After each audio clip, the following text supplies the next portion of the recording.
Morning, Chair. Out of town singer. Morning. Valerie, you'll tell me when we are ready to start in after just 3 minutes to ensure that everyone is now onboarded and that we are all connected.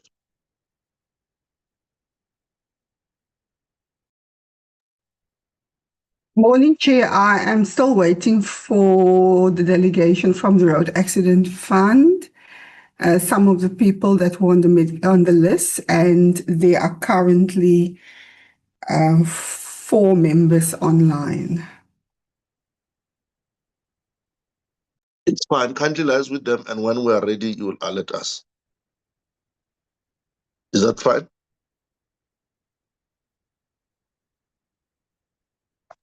Yes, Chairperson.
Chair, there are enough members present to start the meeting. Valerie?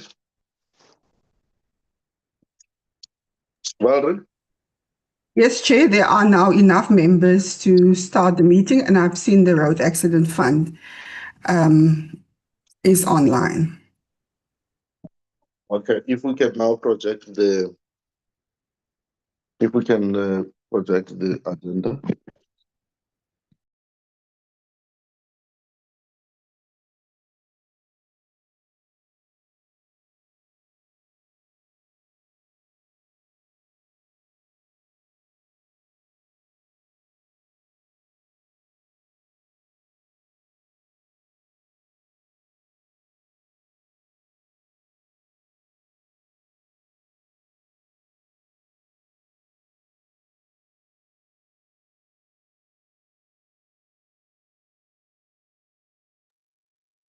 Chorus, good morning. Allow me to welcome all of you on this morning on this virtual platform. Today, the 11th of August, 2026, on the time slot of 9:30 to 12:30, where we'll receive 2 presentations, first from the Road Accident Fund. And secondly, we'll get a briefing from the Road Accident Fund will brief us about the first quarter performance. And the second briefing will be from the Department of Transport about fourth quarter and the first quarter expenditure. Now, the first thing we do is to welcome the representatives of the board of the Road Accident Fund together with the management, to also welcome the Deputy Minister Tlengwa together with the department, and also, of course, also leading the Road Accident Fund. Deputy Minister will then introduce us who's here and who's not here, and will then be able to take it from there. I'm not sure, Valerie, if you did send the apology of the minister around the briefing of the Road Accident Fund into the group, but maybe for the interest of members, was that because of the change of times and the scheduling, and I think the DM will touch into that, we had to restrict the preparation of the Road Accident Fund to the first quarter report, and then we'll then be able to discuss with them on how we'll then be able to get the other information that we would have wanted.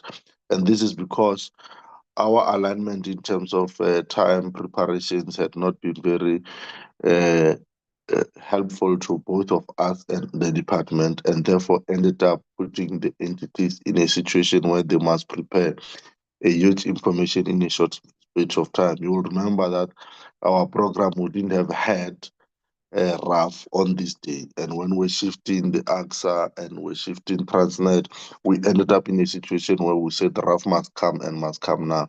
And as a result, it created a problem for us. But for us, is water under bridge.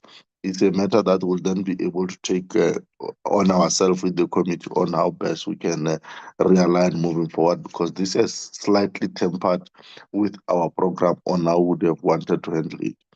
But without wasting much, I really want to welcome all honorable members who are here and really extend my appreciation that you stormed the cold weather of Cape Town and the storm weather of all over the country to join us so that we can continue with our program of making our entities that are accountable to us to continue the accounting process. Without wasting time, before we go to call the DM to come, can I check with Valerie for the apologies to be read on record? Chairperson, apologies from the committee side were received from Ms. Kobe and Mr. Van Staden. And we have received apologies from the department that I'm sure that they will give more background to, from the minister who has a work engagement this morning with Transnet, as well as apologies from the Road Accident Fund, including the chairperson. That's all from our side, Chair.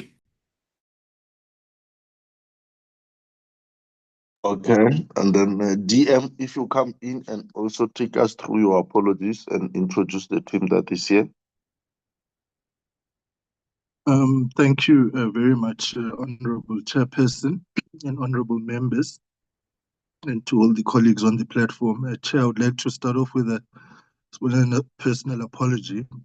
I've come down with a terrible bout of flu, so you'll excuse my voice and indicate as and when maybe I battle to project correctly or audibly for the members.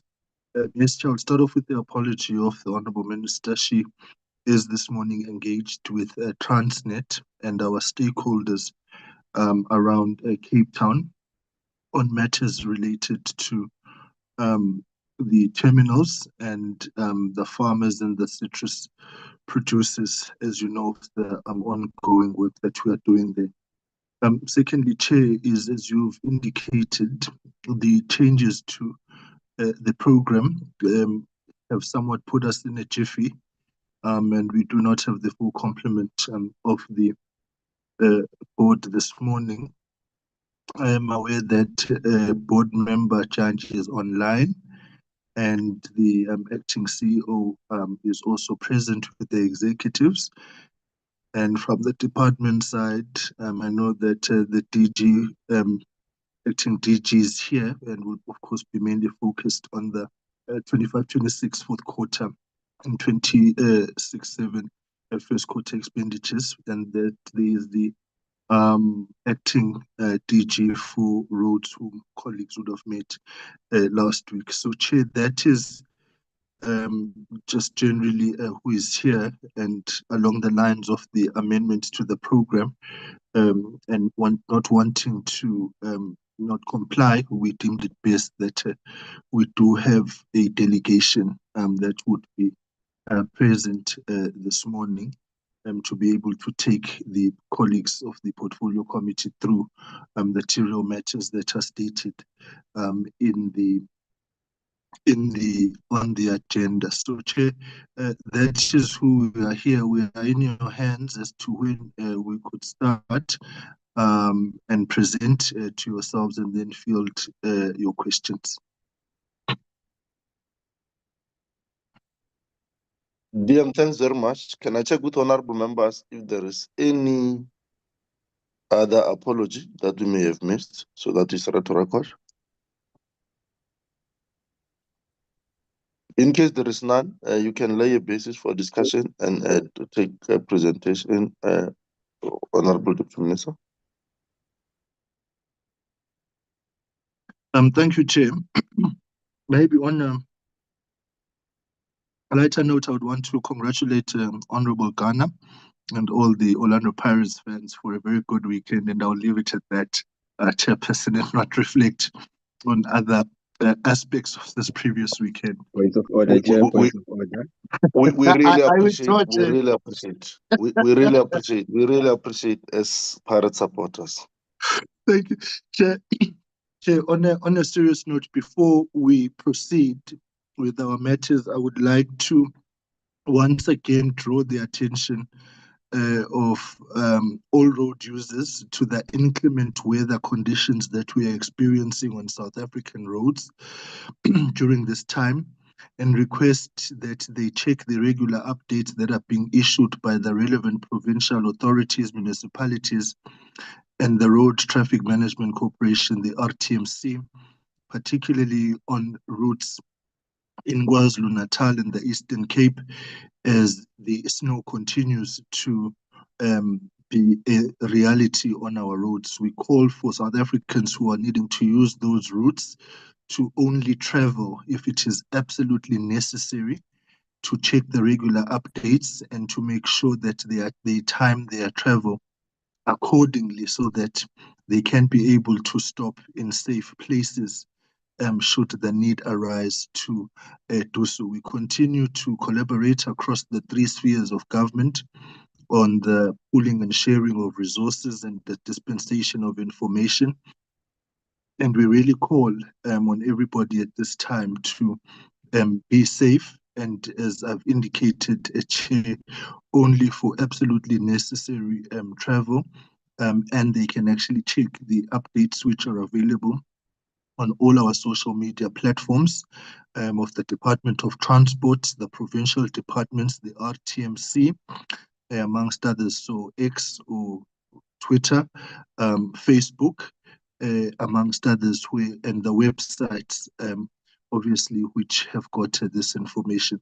It is a concern, Chair, during this time, and we really want to implore on everybody to be safe, and we will continue giving the regular updates. Secondly, Chairs, of course, we have come to present on the material matters of the Road Accident Fund, including the RAF1 form, as per the previous conversation that we had with the committee. If I can request that we start off with the presentation, and then we will provide, responses and expand further where it is necessary to do so. Can I ask, therefore, the Road Accident Fund to flight their presentation, and then we will be able to go through the presentation. Thank you very much, Chair. Thank you very much, DM. Road Accident Fund, the platform is yours.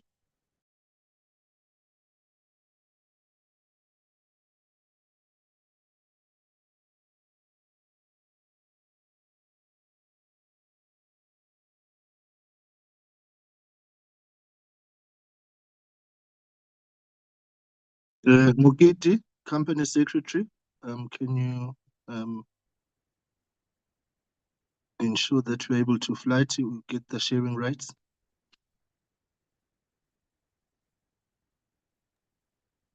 Can you ask them? We hear you, but there's an echo where you are. Okay, is it better now, Chairperson? Yes, you are proper now. Okay, bear with us. We just want to project the presentation. Okay.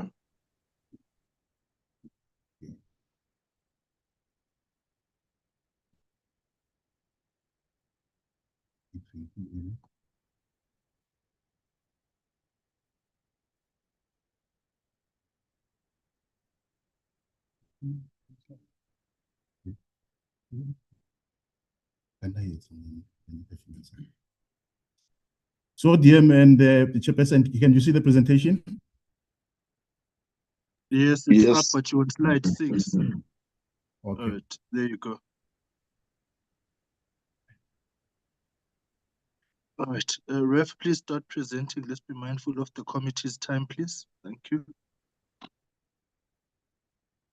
Thank you, Honorable Minister. Thank you, Honorable Chair of PCOT and honorable members of the committee and colleagues on the call. Chair, we have before you the performance on our claims space as it stands for the quarter under review. We have gotten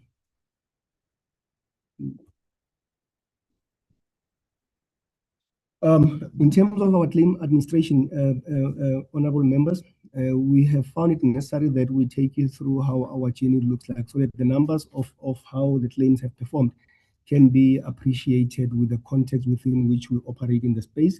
We have the journey starting with us onboarding the claimant, and that is where we do the pre-assessment, that's where we register, that's where we do VNV. And afterwards, we then go into merit assessment. This is where we determine whether RAF has a liability and apportion where the liability lies, and where we don't have a liability, we repudiate. And once we have that, we quickly then get into the investigation of claims. And from there, we then do the medical assessment. And the most important part in the medical assessment is to determine whether we have serious injuries sustained by the claimant. And once we are happy with that, then the claim is adjudicated in terms of how much the quantum is. And once that is done, then we make offers and we request payment. Requesting payment means that once offers are accepted, we queue the claims for payment. We thought, let's take you through that. We have registered 31,000 claims in the quarter under review, and we have made 16,000 offers to different claimants, and we have finalized 17,000 claims. So in terms of offers made, they are made to suppliers like your medical suppliers. They are also made to claimants. Offers made, we have 10.2 thousand. For personal claims, we have 11.1 for suppliers claim, and with those we have only gotten acceptance of 5,008 on personal and 11 on suppliers. And in terms of registration, we have registered quite a lot. We're having 16.6 thousand on personal claims, and we have also 14.6 thousand on suppliers. And we have finalized 5.8 for personal claims and 11.6 respectively for suppliers.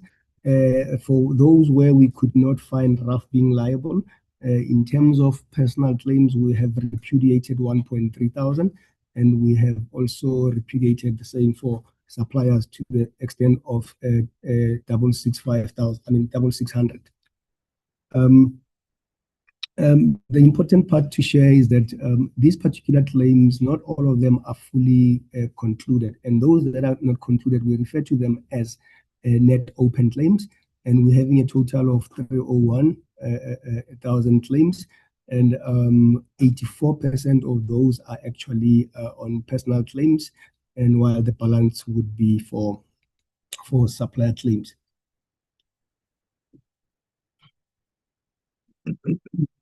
So in terms of payment, we have paid 8.9 billion. And the biggest chunk of what we're paying is loss of earnings. This is where claimants have actually not been in a position to continue working post the accident. So loss of earning that we have there is about 4.8 billion paid for loss of earning. Plaintiff and legal costs, we have 2 billion there. General damages, we have 1.3 billion. Loss of support, we have 291 million. Past medical claims, 276 million. Future medical claims, 160 million. And a RAF legal cost, which is quite a very tiny fraction of what we have incurred, is 51 million. And funeral, we have 4 million being paid for the period under review, which is 1 April to 30 June 2026. And I think the important part to share is that we're doing far better than we did relative to the prior year. We started with 4.6 billion paid in April versus 1.6 billion paid in the prior year. And we've also gotten cumulatively stronger than last year. In May, we were sitting at 6.2 compared to 4 billion in the prior year. And collectively for the quarter to date, we're sitting at 8.9 billion being paid versus performance of the prior year being 5.8 billion, which shows that we're paying quite well. We are 54% above where we used to be same time last year. And in terms of the payment, these are the numbers in terms of what we have then paid. In Q1, I mean, just in April, we have paid about 28,000 claims. In May, we paid 17,000, and in June, we paid 35,000 claims. So that's how big the coverage is for that period. And I think it's important to also share the bulk of where the money goes. The attorneys, we have the top 10.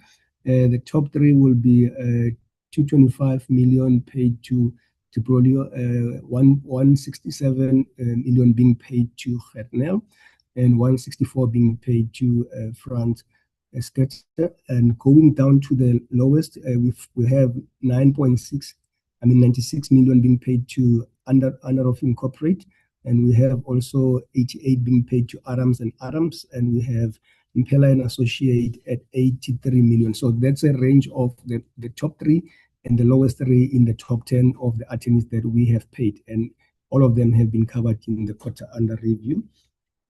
And in terms of how our RNYP works, performs rather, honorable members, our RNYP is where we queue in the amount to be dispersed to claimants once it has gone through our quality review and is compliant.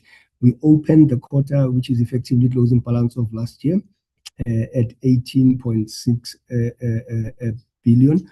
And we added the cost to be paid was about 12.5 billion. And with the amount that we have, we could only pay 8.9 billion.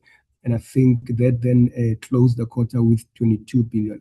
And members will notice that we're maximizing what we received the quarter. The only amount we retain is only 1 billion, which is the floor safety net for us, which is where in the event that we don't get any amounts being given by SARS, as an example, then that is the money would be available to run the overhead.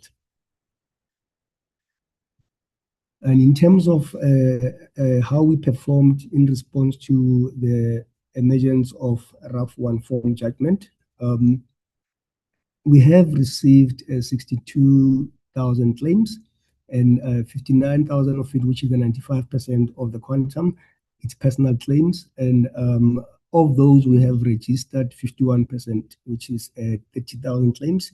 And we still to record the 28.8 thousand claims. And in terms of how we are approaching it, in an event that this particular claim was rejected in the old system, we then register it exactly where it was, because some work would have been done on it. And hence then on Bokamoso, we have 43 registered, and on Legacy, we have 8% registered, with 49% still receiving further attention. Sorry for that. And we found it necessary to give the honorable members a perspective of how the RAF 1 form has actually pushed through the numbers. It started quite light in May, at about 2,000. It went up in July, and it went around 8,000 in May, and it flattened out a bit in May, and then it continued in June with 8.3, and it took a spike around mid-June.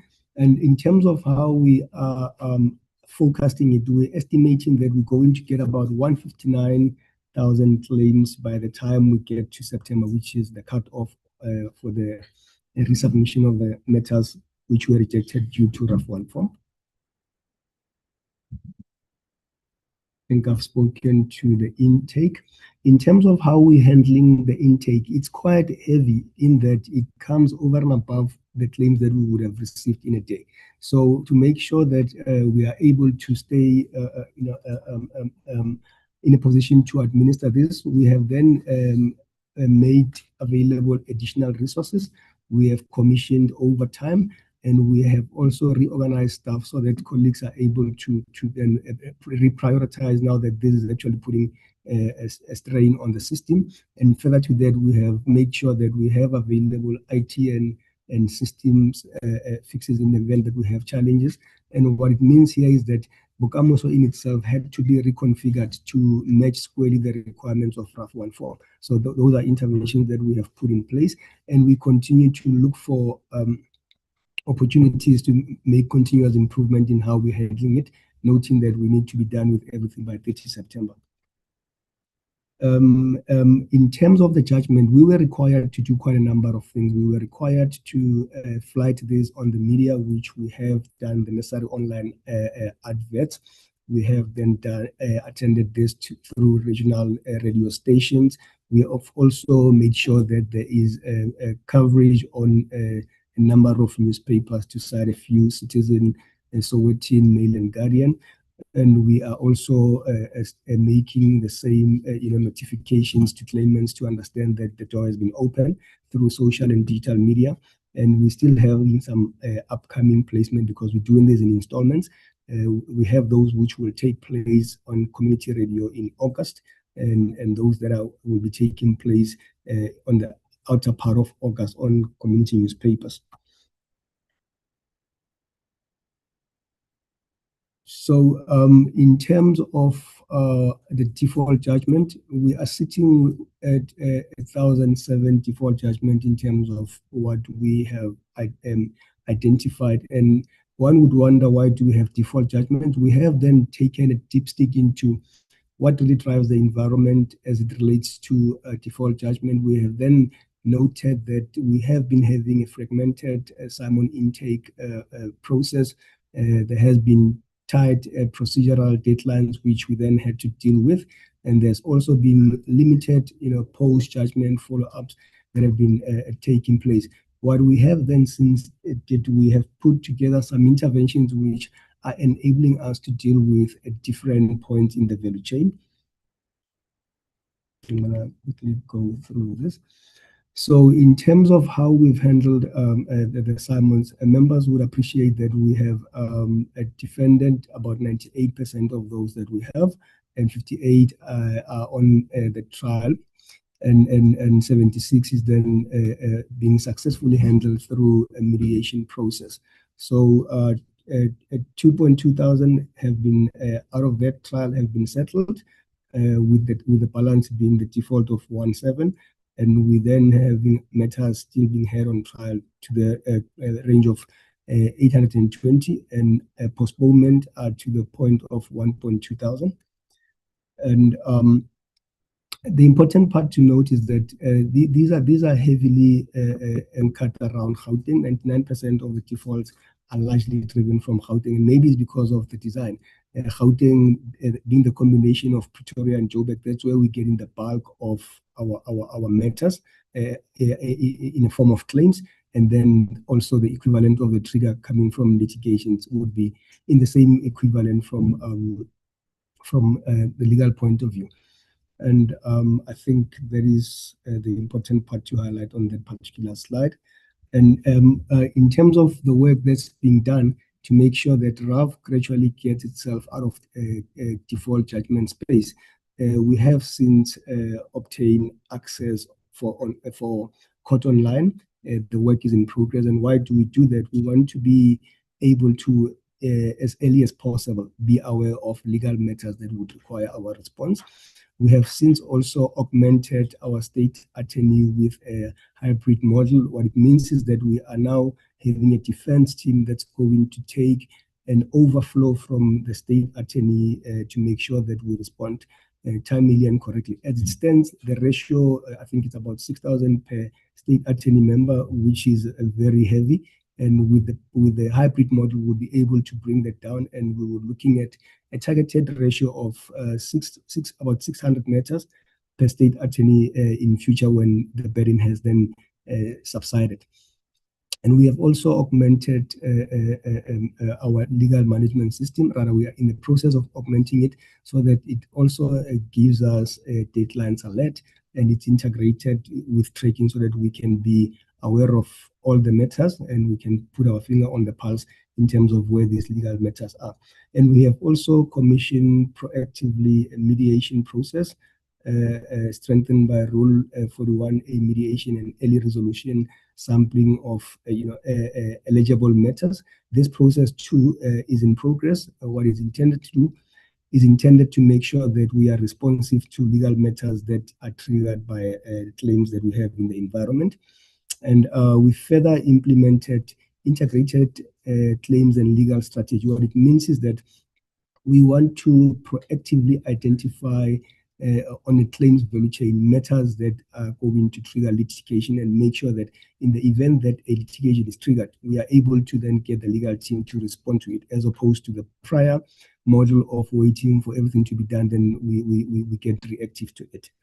And I think in terms of default judgment, we have also implemented a default judgment prevention framework, which is intended to guide everybody on how to categorize Simons and how to make sure that we handle them timely and members are skilled to respond to them in a manner in which they would then not compromise our litigation strategy.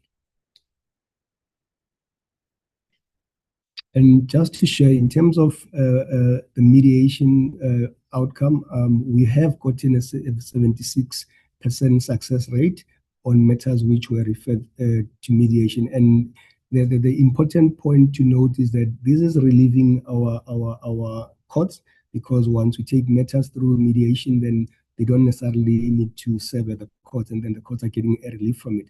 And it also affords us to have a cost-effective way of dealing with matters without having to incur a lot of legal costs on the same.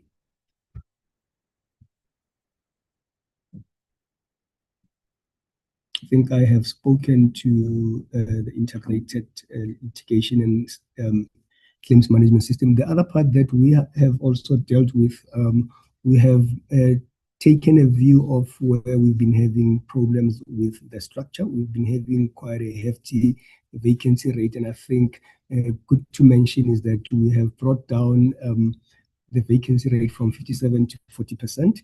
We're having a number of legal professionals to be joining the space so that we are able to deal with matters timely and in a way that it protects the organization.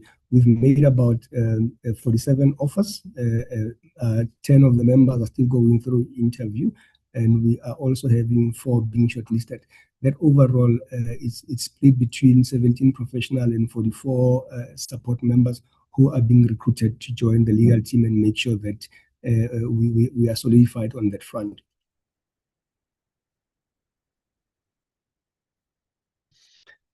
Honorable members, this puts us to the end of the presentation. Thank you. We would gladly take questions and commentary. Thank you.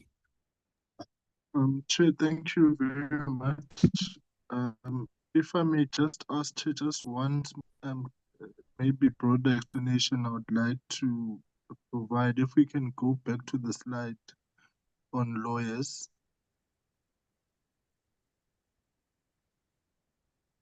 The top 10 lawyers, Mukiti. Or the top 10. Because I think you would maybe, yeah, the top 10. If I can ask acting CEO that you explain a bit further and better what is the nature of these top 10 lawyers that are paid, so that there's clarity for members before we even get to the question and answer session. Thanks. Okay. Otherwise, we are done. Thanks a lot, Honorable Deputy Minister. These particular law firms are the plaintiff attorneys. So ordinarily, when claimants prefer not to come through by themselves, they then get matters dealt with through attorneys. And these are the attorneys who are then doing the processing of claims on their behalf. And where we are not in agreement on certain matters as it relates to either merits or either quantum, they are the lawyers who would then litigate on behalf of the claimants.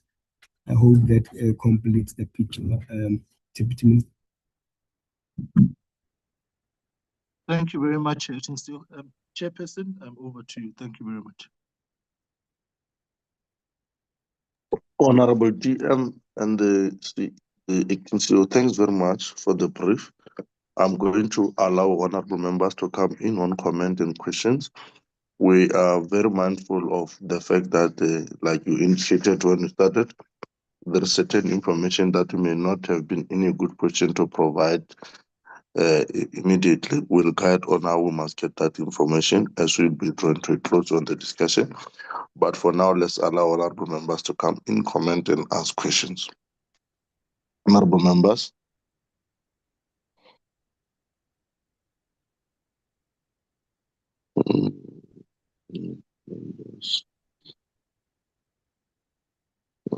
Honorable Msina. Thank you, Chairperson. Can I proceed? Yes, you can proceed. Thank you, Chairperson.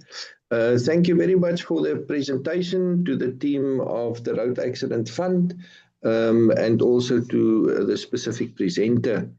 Chairperson, I have 12 questions. My first question is the Road Accident Fund has had 4 different chief executives in 7 months. What continuity and institutional memory and decision-making has actually survived this level of churn?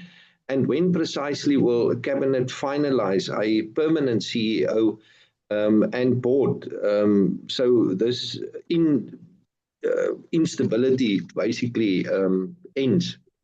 The second question, given the SCA Supreme Court of Appeal RAF 1 form ruling potentially reopens hundreds of thousands of previously rejected claims. What is the RAF's actuarially or modeling estimate of the additional liability this would create? And has this been reflected in the Q1 2026-27 financial figures presented here today, and why not? Is it part of that, or where is it in the report? Question number 3, Project Bokamoso was purpose-built around the now validated RAF 1 form at 881 million rand. Concretely, how much of that spent needs to be revoked or reworked, at what additional cost, and by what date will the system be fully operational on the reinstated 2008 form? Default judgments almost tripled from 1.6 billion rand to roughly 4 billion rand in a single year, attributed partly to legal representatives carrying case loads in excess of 1,500 matters each. What is the current case-to-staff ratio, and what concrete steps have been taken to appoint a permanent head of legal rather than continuing to absorb this risk? The Chief Claims Officer's role has sat vacant for over 2 years and has simply been folded into the CEO's own responsibility. A clear breach of segregation of duties in an entity's single most important operational function. Why has this not been treated as a governance emergency and prioritized? My 6th question, Chairperson, staff which is suspended since as far back as 2021 have cost the Road Accident Fund 21.1 million rand in salaries, while their cases remain unresolved. What has changed operationally in the past 6 months to finalize these cases? And will the Road Accident Fund commit to hard deadlines, matter by matter, or rather general assurances, or rather than general assurances like we always get but rather matter by matter? Now that the Road Accident Fund has formally abandoned its constitutional court challenge and reverted to GRAP IFRS, what is the restated impact of RAF's reported solvency and liabilities compared to the figures previously presented under IP SAS 42? And does the fund expect this restatement to trigger a further adverse opinion? With 2 lives material irregularities, a 36.5 million bank fraud diversion and the 6.4 million in claims overpayments, what consequence management has actually been applied to implicated officials? And has any of the lost money been recovered at all to date? Chairperson, my ninth question, probably more to the Minister then. The Minister's own reply to Parliament confirms 21.76 billion rand in claims already approved for payment but not yet paid, separate from the backlog of unprocessed claims. Why does this requested not yet paid register not feature explicitly in today's presentation? And what is RAF's plan and firm timeline to clear it? My 10th question of the 12th, Chairperson, if the Road Accident Fund is genuinely paying out 120 million rand a day as claimed publicly, why does this RNYP, which is the request not yet paid register, still show claims dating back to 2007? Remaining unpaid nearly 2 decades later. On the proposed new vehicle-linked funding levy, Deputy Minister, has any costing or public consultation process begun? Would it be additional to or replace for the existing fuel levy?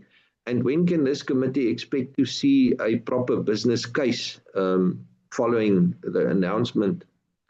My last question, Chairperson, given Scopa's own full inquiry, which is due to report by the end of September this year, how does today's briefing avoid duplicating or re-emptying the findings of that parallel process? And will RAF commit to returning to this committee once Scopa's report is tabled? Those are my questions. Thank you, Chairperson, and thank you to RAF and the DM.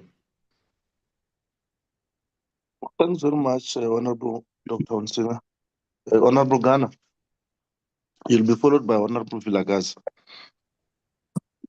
Thank you very much, Chair, and good morning to you, and good morning to the DM and the RAF team that's with us. I think the questions will be somehow related to what Honorable Ansing has dealt with. But I think, and I thought when the DM was asking the acting CEO to come to this slide, he wanted a bit more information, and I don't think we got that information. So, according to what you have presented, is that you have paid almost 2.2 billion in legal costs, and if you were to kind of look at how much has been paid to these firms out of that quantum, almost 83% of the entire legal bill of RAF is going to these people. So, which then begs the question whether the settlement of cases of claims, whether it does not have eyes. And what do I mean by this? Is that reading through this, if one was to look at this, it will tell me that you've got a greater chance of getting your claim finalized and paid out if you are represented by these attorneys. And I would like to comment on that. Where this is taking me, Chairperson, is that even when we look at the backlog, and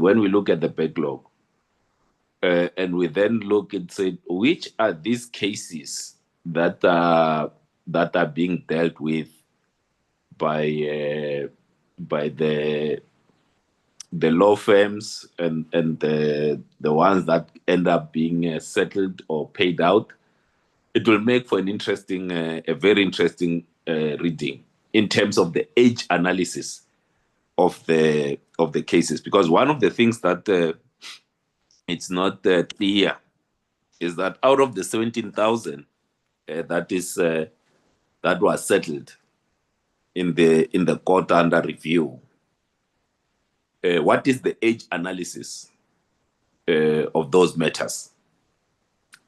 It's very important for ourselves. SCOPA is going to finish its work. It's done its work. We have to continue to ask these questions to RAF to understand what is really happening in that regard. Because even if you were to say, all right, let's unpack the cost of the 1,775 undefended cases. What has been the cost of that? So it's not coming out clear, at least from this report, the cost of undefended. Because I will presume, and you can come in and respond, that when there's a default judgment will, in many instances, attract a cost order. So how much of the cost that we see in front of us is actually as a result of the default judgments?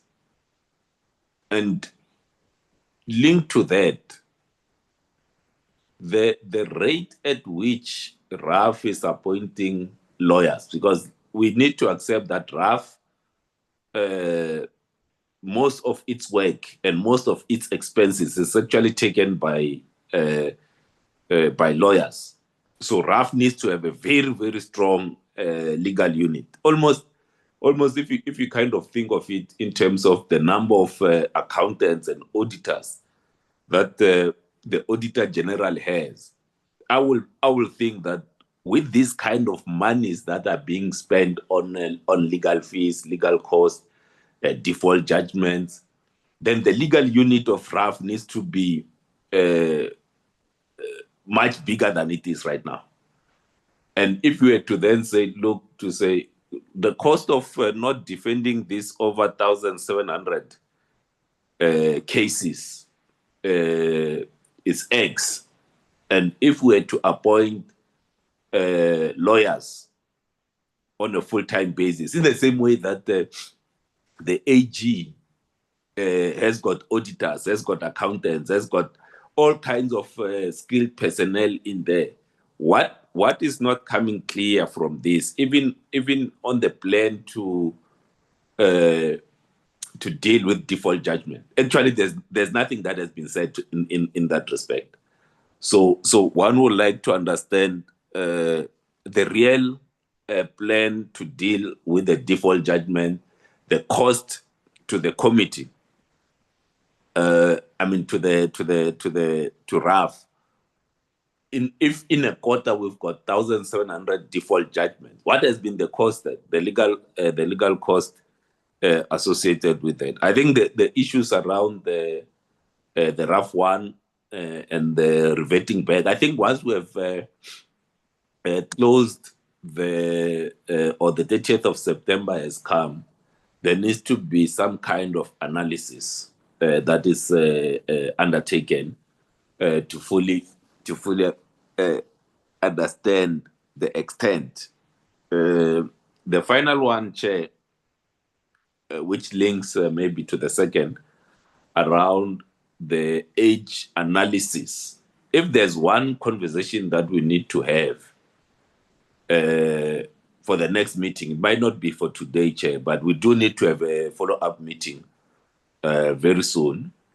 It's around the age analysis of the backlog and who is representing those claims that are sitting for long, because it might start shedding light in terms of the kinds of fees that are being spent on your Dibrolio, your Hertnel, your Methus Posa, your Mhlambi and Komani and so forth,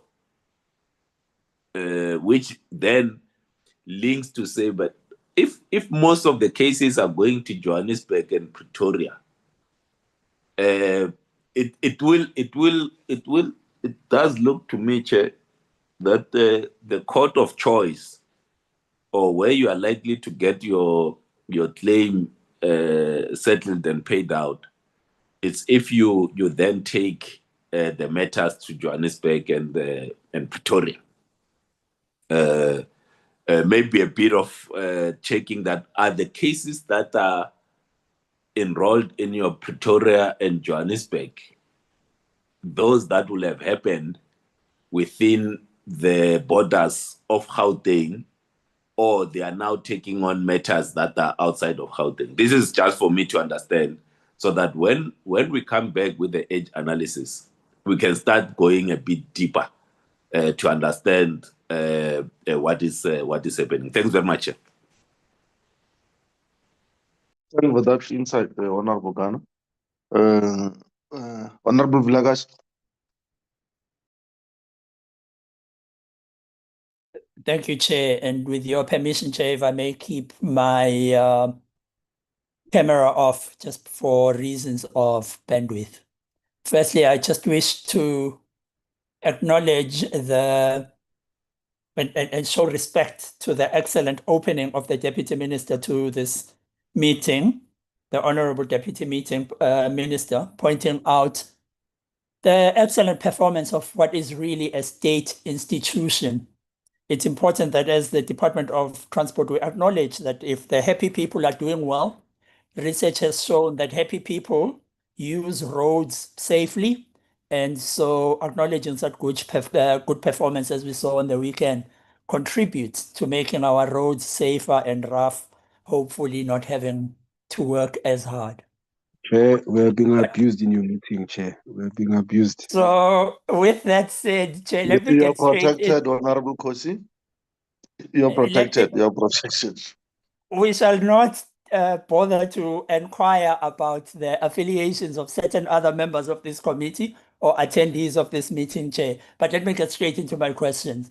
It just seems to me, this has been mentioned by the previous speakers, but it seems to me that the majority of payments are concentrated in only a few attorneys. And so I was wondering to myself, Chair, if the entity can help tell us what proportion of total plaintiff legal expenditure is represented by these firms, and what controls does RAF have to ensure that it gets value for money? Also, what accounts for this concentration of business in only a few, or seemingly this seeming concentration of business in only a few entities? Does RAF have any programs to introduce smaller firms and develop the sector? And if so, are there any details on this regard? I noticed that there are only 67 legal professionals currently being recruited. What is the need? What is the ultimate number? And it seems that 67 is quite a small number, particularly when so much of RAF's work is outsourced, plus the organization has such a high vacancy rate. Why is it that we're only recruiting such a small number? And then where else do the vacancies lie that make up this vacancy rate, just in terms of the hierarchy within the organization? What has caused such a vacancy rate? And have there been any impacts on this vacancy rate, perhaps of the move from the legacy system onto the new system, or perhaps from disciplinary actions? I was also wondering about the hybrid litigation strategy. It's state plus private attorneys. Also just linked to what I've just mentioned now, how are these private attorneys selected, and what is the long-term plan? Are we going to stay in hybrid, or are we intending that much of the legal expertise will be insourced? And then this question has been asked by the Honorable Hunsinger. Okay, and then another one is, if mediation is producing a 76% settlement rate, why is RAF not setting a significantly larger proportion of claims for mediation, because it seems to me that this would speed up the process. And then also, we were congratulating the department not so long ago, and in fact, I must repeat that congratulations here in this meeting, on receiving a clean audit for the second year running. I would want to find out from the RAF whether its audit is also finalized and whether they will be able to table before the end of September, if they will be able to table their financials for audit before the deadline. And then for each intervention to address for each of the interventions mentioned, I didn't see what the baseline is, what the target date is for achieving these interventions. This was by the CE, the responsible executive, and maybe a measurable outcome by which the committee can then determine whether these interventions have succeeded. So I just found that the presentation, and I understand this, presentation was largely high level, but it then left out a lot of the detail that we could actually use as a committee to determine and even monitor progress on various issues. And then just finally, Chair, why is there no substantive reporting on the disciplinary processes involving members of the executive management? Because this was included, Chair, in the committee's agenda, and that's what I was looking out for, but it didn't come through. So what is the status in this regard? What are the timelines, and what are the legal basis of each of the outstanding processes? Thank you, Chair. Thank you very much, Honorable Vilakazi. Can I get Honorable Gama?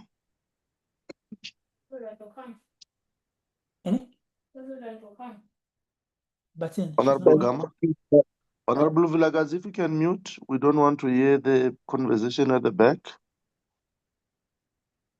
Members. Thank you, Chair. Am I audible? Yes, you are, Honorable Ghana. Ghana, the Orlando Pirates twins. Of course, Honorable Gama.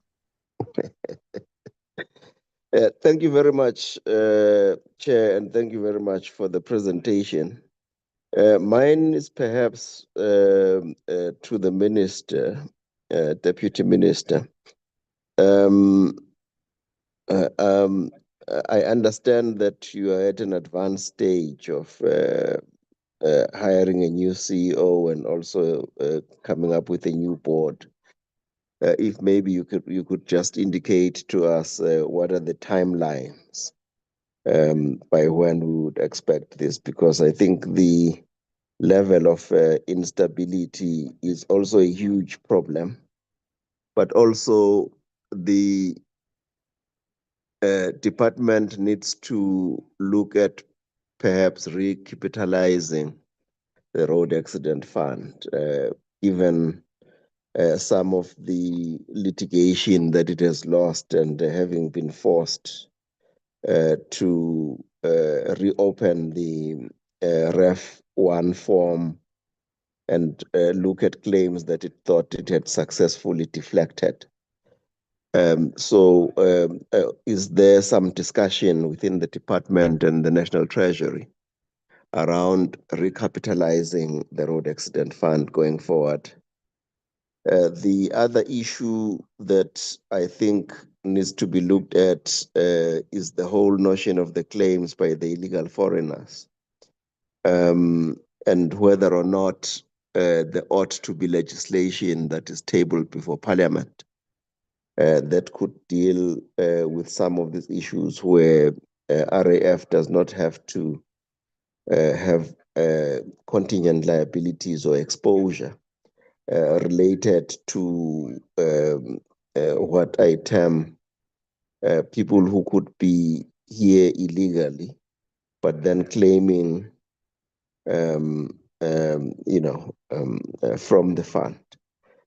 We do need to have a look at that. And then stability would mean that we need to have a rethink about the business model of the road accident fund, especially around its future sustainability. And I think you can only really do that with a new board and new executives and new modeling that needs to come into place in order to relook at how best this has to pertain or attenuate going forward. So I think mainly is just to understand, I think, from the ministry's side, what is the extent of discussions in terms of relooking the business model of the road accident fund, given the history, which we don't need to repeat now, but to understand whether or not there is a repositioning and restructuring that the ministry is looking at so that we can set it back on a better footing going forward. Thank you very much. Thank you very much. Is there any honorable member that I might have omitted? I see you are all. Honorable Blosser, you covered? Chair, my hand is... Honorable Malmacha, then Honorable Kopani, then Honorable. Yeah, in that order. No, thank you very much, Chair. I don't know, man. I think it's technology. I'm trying to raise my hand. It's not coming through. It's not in my culture to just hijack the meeting. Chair, I have one just simply clarity to seek here.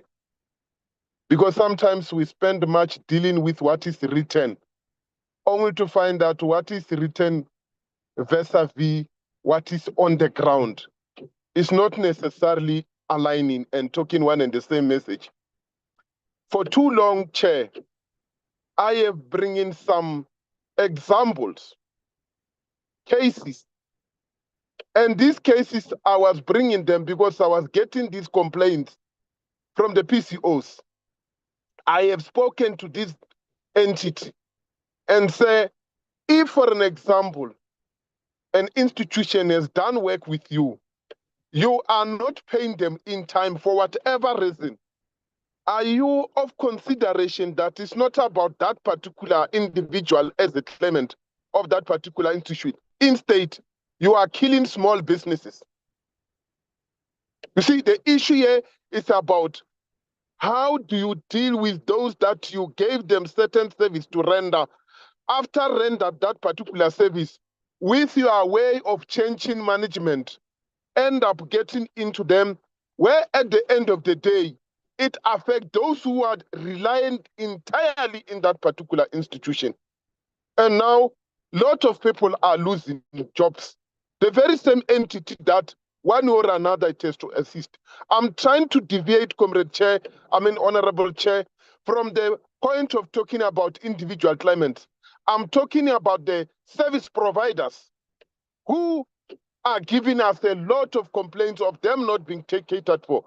I have spoken to individuals in this, and I've been saying, can you deal with this thing? Because it's not one, I've multiplied them, which is not far from saying, if you are not discovery, you are not taken care of. Then you must first become discovery, then your claim will be fast-tracked. Then those that are supposed to say, we are playing a hand here, we are employing people, it's a small business, we are entrepreneurs, are now suffocated by the very same entity that they are assisting as a plus to say, those who are privileged to have money, they can go to the lawyers, they can pay so much, then their claimant will be fast-tracked. It is not how things must be done. So I'm saying when they respond through UDMS, I greet you, let this be clarified. And we hear here that somebody is assigned to go and look on what is called a backlog. You know, it's good to come with terminology and say backlog.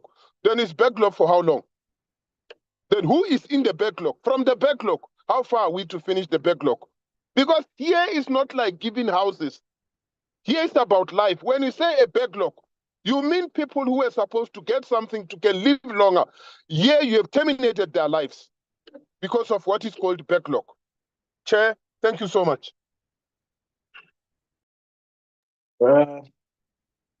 Thanks very much. I understand it's a very emotive subject, and you are right. We must treat it as emotive as it is. Was the backlog is not just numbers, Honorable TM. It is lives of people that we are talking about. So, thanks very much, Honorable Malumaja. Honorable Ngopa. Thank you very much. Good morning, Chair. All the members present in the meeting, observing all the protocols as you welcomed us into the meeting.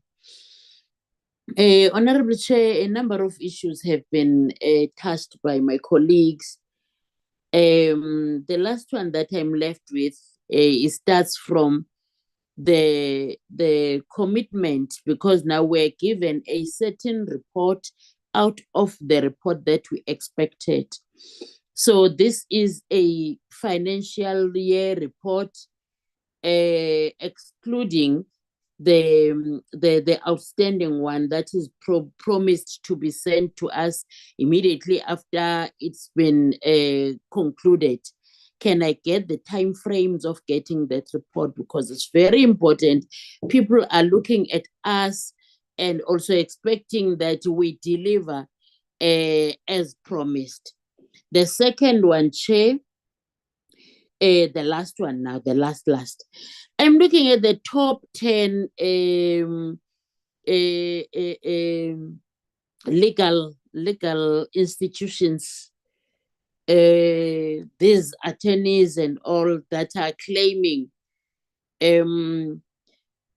if a company can claim an amount of 8-point-something million in a financial year or a time under review, then now you find that another attorney is paid 225 million rands. Can perhaps we be given the number of claims that are there within that 225 million by the top attorney? How many claimants are represented there?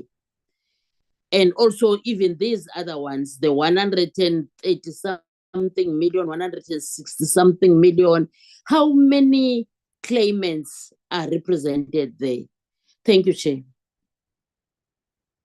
You know, Chair, why I'm asking this, I'm Yes. also looking at having ourselves being running a scam or something like that. If there are clear reports and transparency, that would give us powers to talk about REF. Thank you, Chair.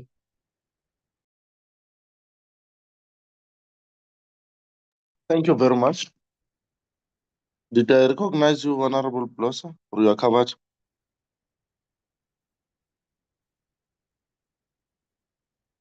I really don't appreciate what Eros has done.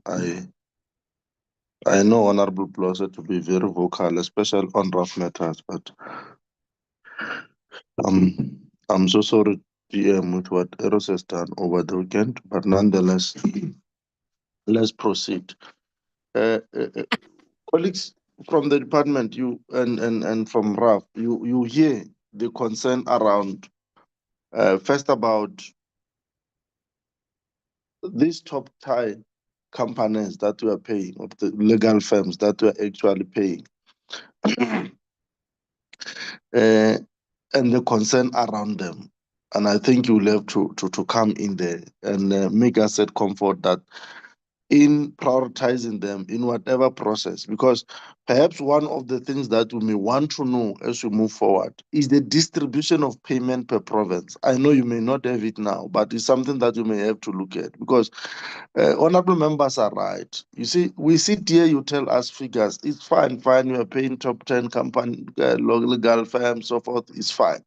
But the fact of the matter is, on daily basis, especially around the issue of the backlog and payment distribution, on daily basis, you can't walk around the corner and wherever you go, member of the portfolio committee on transport, the first question you're going to get, can 2-3 people, can I be assisted with my rough matter, and so forth and so on.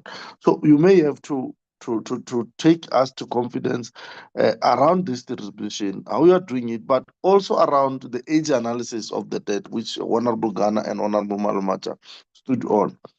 Related to that, undefended cases, the correlation between your undefended cases and the strength of your legal division vis-a-vis the 57% vacancy rate.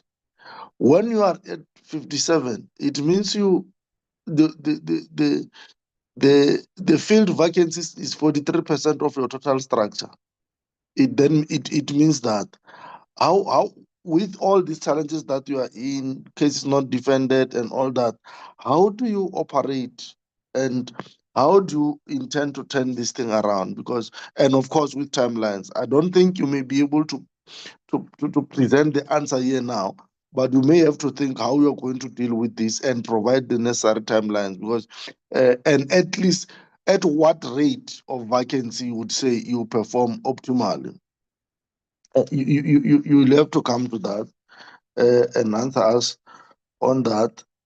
And of course, like I said, it also has to do with the default judgment, because the strength of your legal division vis-a-vis the existing vacancy rate leaves much to be desired. You have not come to us and answered the issue of the accounting standard. Maybe you did, I missed that part, but what accounting standard are you currently using? And related to that is, how far are you in terms, if now you have this accounting standard that you are using, it then leads to the second question, how far are you in implementing your audit action plan? I will leave it there for now, of course, laboring and leveraging on other questions that honorable members, starting to from Dr. Unsinger until the last question now by honorable member now. I'll leave it there. So please provide answers there, and let's provide a way forward on what must happen. DM? Thank you, Honorable Chair. If I know it earlier on had my camera on, but my bandwidth is seemingly struggling. But I hope I'm audible. So I will keep it off unless the chair would direct otherwise. Yeah, you're audible. All right, thank you, Chair. Let me thank the honourable members for their questions. I think they are very helpful and insightful. I'm just going to respond to a few things, Chair, and then ask the team, led by the acting CEO, to respond. I can indicate, Chair, on the question raised by Honourable Hansinger and Mlangeni on the CEO process and the board. We are finalizing the cabinet memo for onward transmission to cabinet, one for the CEO and one for the board. So we should have that in the cabinet system, and at the earliest possible convenience of the cabinet timetable and schedule, we will have that processed so that we can be able to fill those vacancies.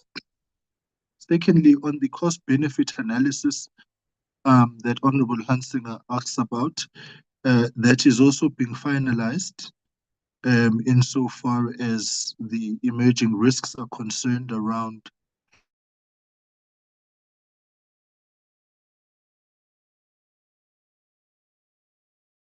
the funding model and sustainability of the fund, or RAF, in so far as revenue generation is concerned. It is looking at a few aspects, including but not limited to the medium-term development plan's priority to reduce the cost of living, and therefore analyzing the petrol price levies, which does include the REF levy of some R2.27 per litre, and how that will be restructured. Secondly, it's about the introduction of third-party insurance, amongst others, and then to understand the risks which we incur around the around the electric vehicles. Obviously, if they are not they're not using fuel and therefore not at the pumps, that has got an impact on revenue. That cost-benefit analysis forms part of the bill, which we'll be bringing to Cabinet and therefore to Parliament. So it will be a package of presentations, because we will also answer the futuristic funding model of the Road Accident Fund. So that is where that is at. The bill in its material entirety is complete. We're just awaiting the completion now of the cost-benefit analysis, which we deemed important needs to be done so that we can be up to date with those matters. Now, Chair, on the accounting standards and on the questions asked by Honourable Hansen and Honourable Ghana, the AG has completed the audit process at the Road Accident Fund on the basis of the approved accounting standard, and it is my expectation that we will be able to meet the parliamentary deadline for submission of 30 September to present or submit to Parliament an annual report and the financials of REF. And I think the material issues thereof will be answered by that audit, those audited statements, and the report that the entity and as reported previously, we did have the board withdraw that fishing expedition legal challenge on the AG and the audit outcomes because of the wrong accounting standard that was being used at REF, and we had that Concord action pulled out of, and that matter was resolved accordingly, Chair. I think, Mlangeni, on the issues you raise around recapitalizing REF and looking at its funding models, yes, we are looking at that, and we will continue to engage with National Treasury to, as I've said, around the variety of accounting, or rather revenue generation we can employ amongst others. You raise an important issue around the foreign nationals. It remains our position, and as we come to Parliament with the bill, that there has to be requirements, strict requirements, which are legal in nature. So people must have insurance when they travel to South Africa. People must be in the country legally. And we believe that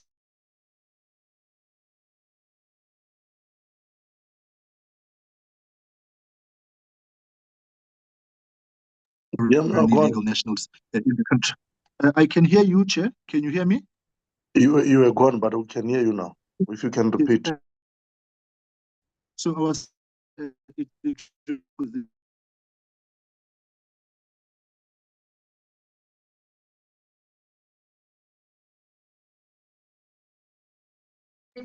lost you, dear.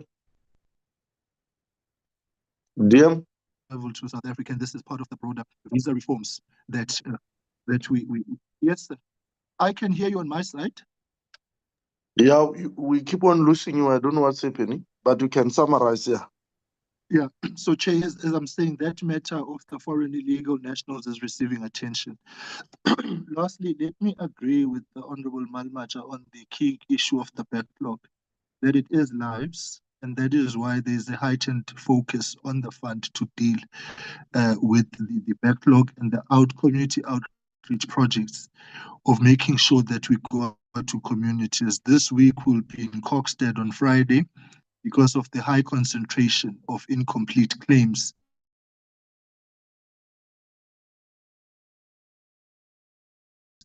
In that part of the country, and REF will be on the ground. And so we're trying everything possible. And this week on Friday, we will be in Kokstad to deal with that.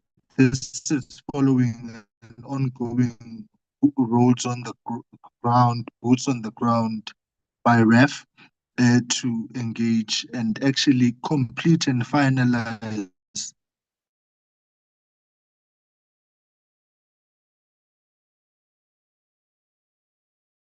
There is something wrong with your connectivity, DM. You are gone now, literally. Unless other members are able to hear DM. Honorable members? Chair, I was done. Can the CEO proceed? No. Okay. No, we could not hear him in the last part. Yeah. Okay, let's just allow the CEO to come in. DM, let's bring the CEO in. Thank you, Chair, and once more, thank you to honorable members. I will start with your matters, Chair. The question on the accounting standards, Chair, we have gone through the journey of getting a position paper on the accounting standard, consulting with the accounting standard board, consulting with the AG, getting the AG to do a preliminary review of the AFSs before the actual audit. And Chair, it has gone successfully well. I think it will come through as part of the formal tabling of the AFSs around September. But for this particular discussion, RAF has gotten an unqualified audit opinion from the AG. So we have moved from IPSAS 42 to GRAP 19. And in terms of the payment, I think DM has spoken to it. In bridging the gap between represented claims and direct claims, and we are actually having an extended regional accessibility roadshow that's taking place, that's planned for the whole year, so that we are able to have representation and ease of access to claimants throughout the year. The work commences this particular month. And in terms of the payment being made by the law firms, members would appreciate that these law firms have footprints in a number of regions.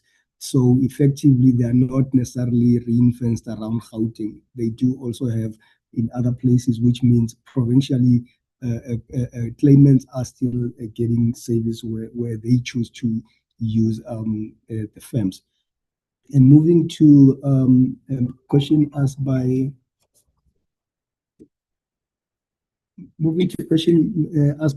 member Nkopane, we note the need for providing the financials. We will share that, and we will also provide a breakdown of what makes payments to these big firms.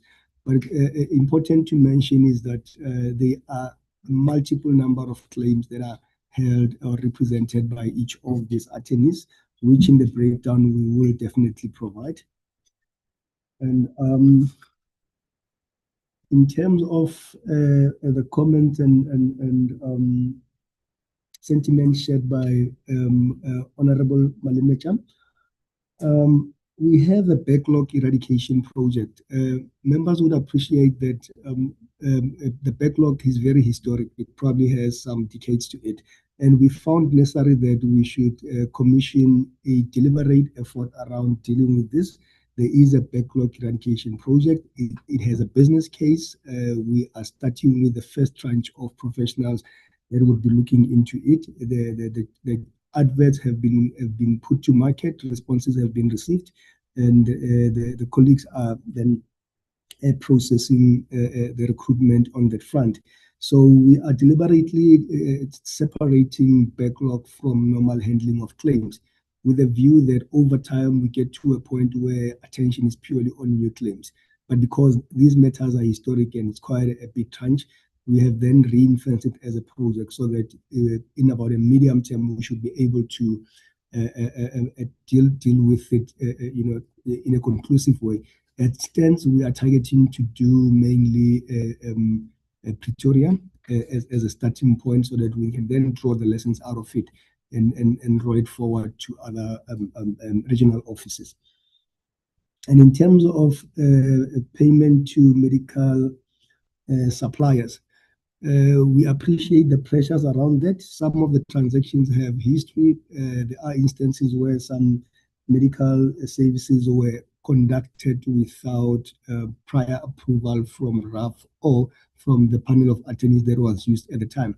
And in mitigating that, RAF has taken a stance that payment will be considered in the event that there is proof that RAF has actually used those services through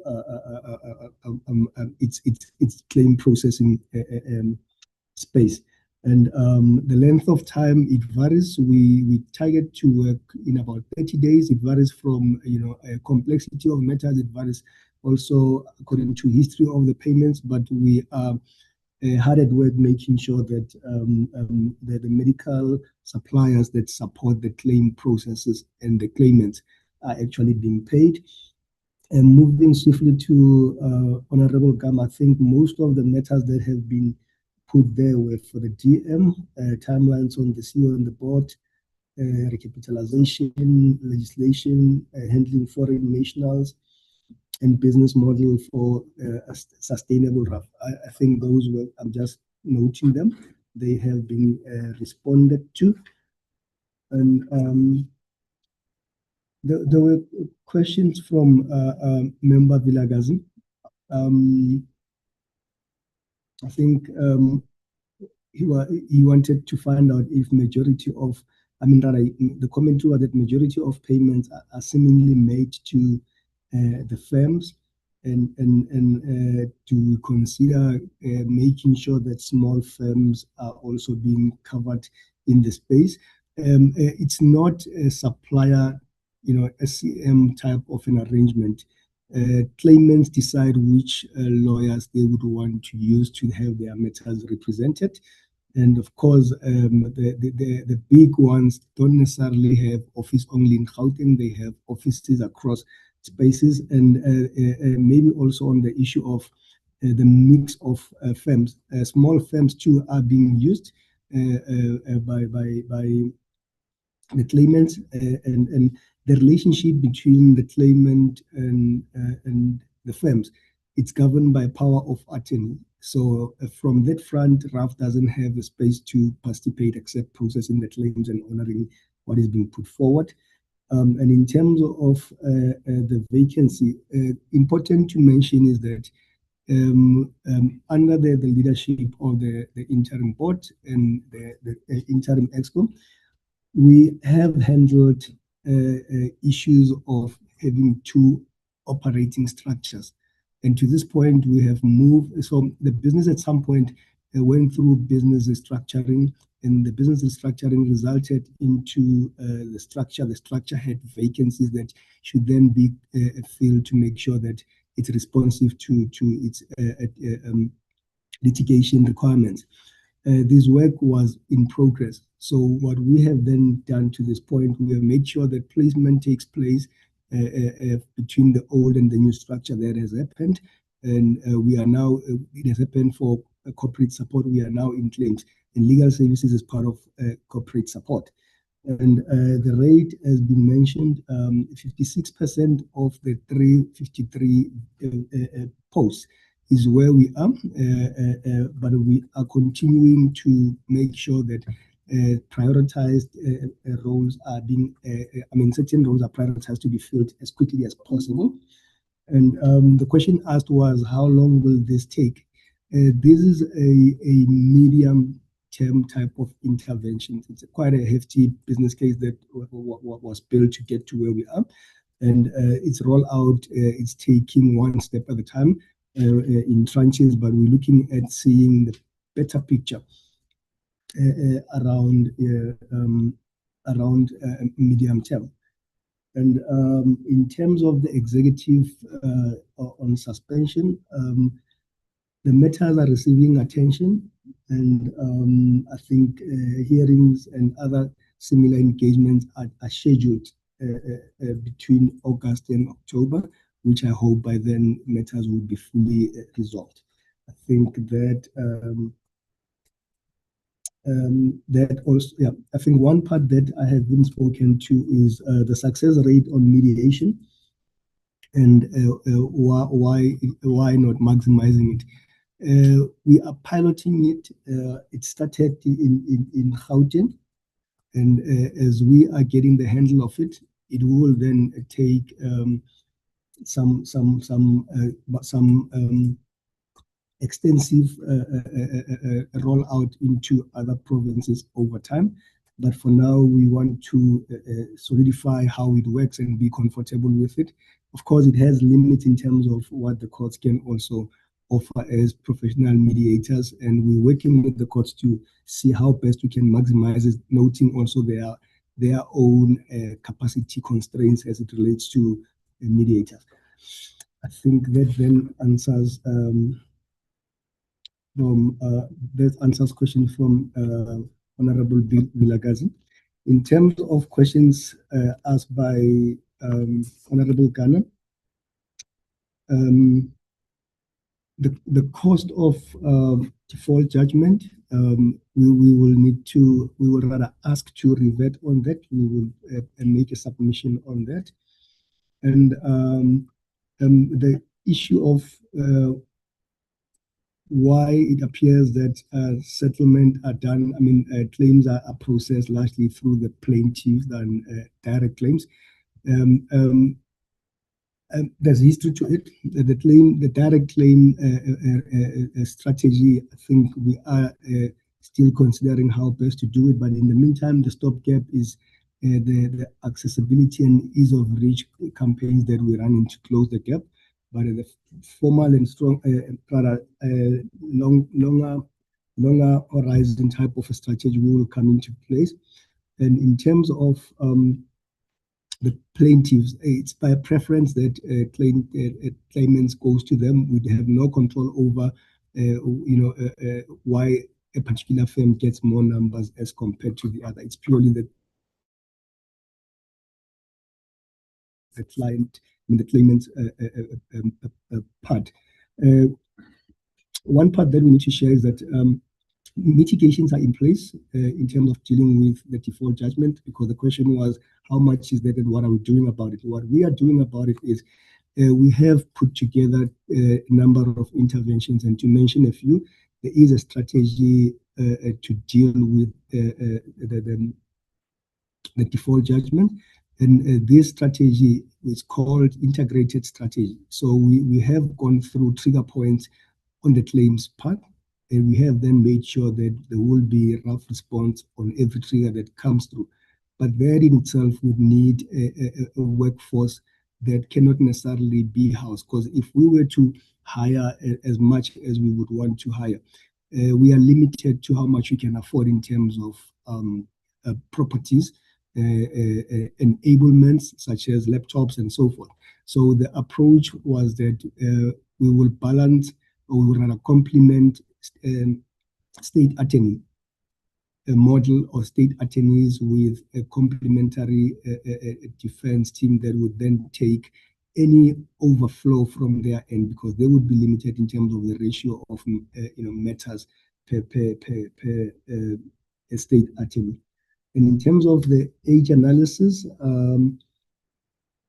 what drives the age analysis, I think, would have been a number of matters. Some would have been the 180 days moratorium that led to certain conditions that at a certain point, RAF had to load certain matters on the RNYP. And some of the matters may not at the time would have readily been matters to be, ripe for settlement at the time. So we're running a concurrent process of making sure that whatever there was outstanding get processed. But in terms of its performance, it's largely doing quite well compared to prior years, because at some point in the history of payments that we were making, we were starting to play under 120 days for certain matters. So the queuing is dependent on a number of issues. At times, it becomes a court judgment that we need to prioritize. So it will quickly be attended as such, because we don't want to be a rogue organization. We want to honor those. Then we prioritize based on the merits of each case. But the queuing is pure. It's aging according to how the matter has been locked on the RNYP for processing. I think that then covers most of the matters from the important ones that I think Honorable Ghana would have wanted us to respond to. There's quite a number of matters raised by Dr. Hangsinger, Member Hangsinger.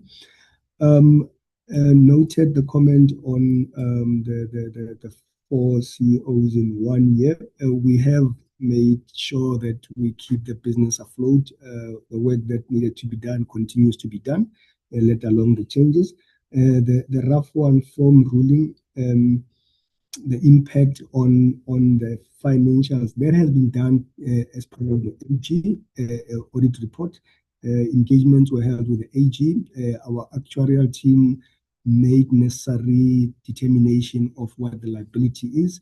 And I think as it stands, it's about 409 billion, subject to confirmation.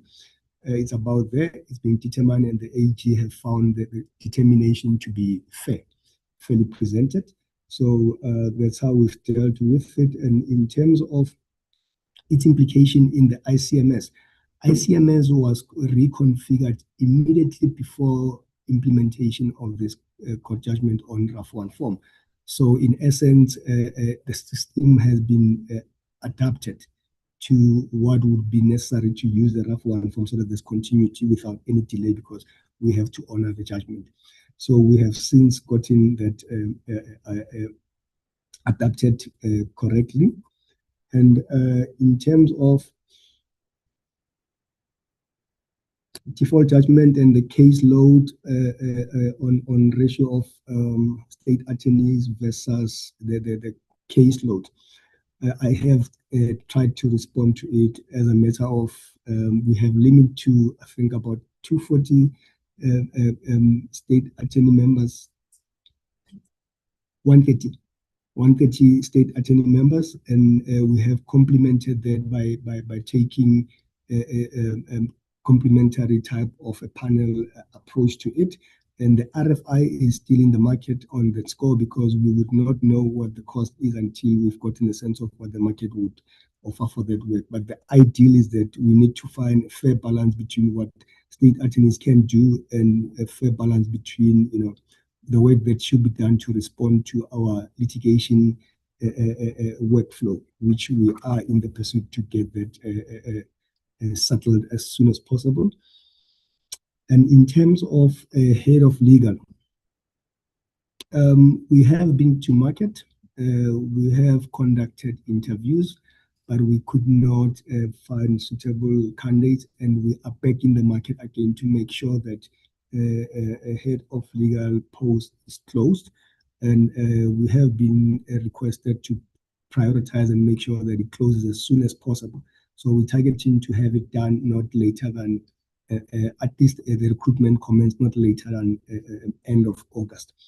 But for the record, we are going again to the market. We have been in the market, we have conducted interviews, we have taken candidates through the criteria, and it was not the easiest one, and we're not necessarily successful in finding the suitable candidate. The matter on CEO doing work of a chief claims officer, that is the matter of the past. We are having acting chief claims officer, and there's pure segregation of duties between the work of the CEO and that of the claims officer. And I will take that responses to the question. The suspensions back from 2024, we're going to request to also submit this information as part of those that we have requested to submit. And I think there was a question on did we reinstate the financial statements to take into account the implications of changing accounting policy. Yes, we have. I've mentioned that it's about 490 billion. We have moved the organization from an adverse opinion to now unqualified opinion, which is a bit stripe for where it comes from. Members would appreciate that we had before 2 adverse opinions, 2 disclaimers and 3 adverse. And now this comes after the backdrop of those, which is now an unqualified. In terms of RNYP performance, RNYP performs, I think, quite well relative to the historic days. And the important part to mention is that RAF remains to be a financially constrained organization, which means that we, in as much as we would want to pay all of what is on the RNYP at a go, in a single month, we get as little as, and I'm saying little relative to the figures on the RNYP and other RAF commitments, as little as 4 billion. And we have to then deal with RNYP that's sitting at in the north of a 20 billion.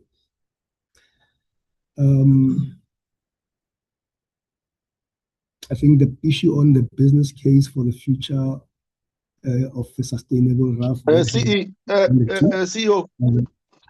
CEO, let's try and wrap up. Well, I think let's be summative in our answering.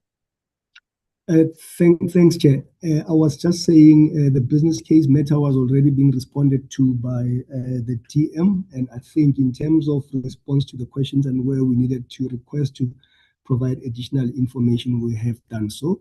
I would like to pause here and thank for the opportunity.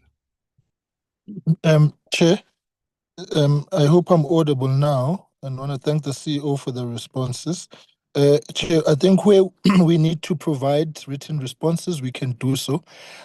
When I got lost at the tail end of my responses, I just wanted to flag 3 issues.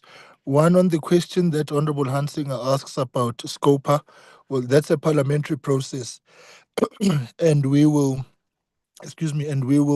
await that report once Parliament has processed it.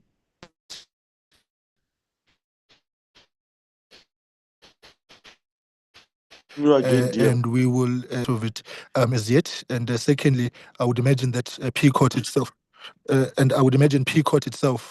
would be interested in that report. So we will take cue from Parliament about that. The last point, Chair, that I want to make is obviously RAF is an institution in transit from a very difficult past of a series of wrong decisions and non-compliance, and we are trying our level best to regularize the environment, to stabilize it, so that it can operate normally and respond to its immediate challenges as and when they present themselves. So that is the area where we are at, and I believe challenges notwithstanding, we are turning the corner. We have an improved audit outcome, which is unqualified at this point, which is testament to the work that is being put in by all of us in the ecosystem to ensure that the environment improves. Lastly, is the issue around the firms. Obviously, these firms are very resourced and they've got capacity to push and handle claims. And that is something which I've, however, asked the board and the executives to say, we must follow through with the claimant that having paid your attorney, have you received your payout or your claim? Because that is a missing link in the ecosystem. And part of the challenge is that we can't prescribe how you lodge a claim. And if you have lodged it through an attorney, we obviously have to work through that. However, I do not think that we would be in breach of anything if we engage the claimant and say we have paid out to your lawyer, because chairs have indicated before, the merits of cases are hardly ever in dispute. What is always the challenge is lawyers wanting to push for more and more and more money at the expense of the claimant. And sometimes the claimants are not aware that we've made an offer.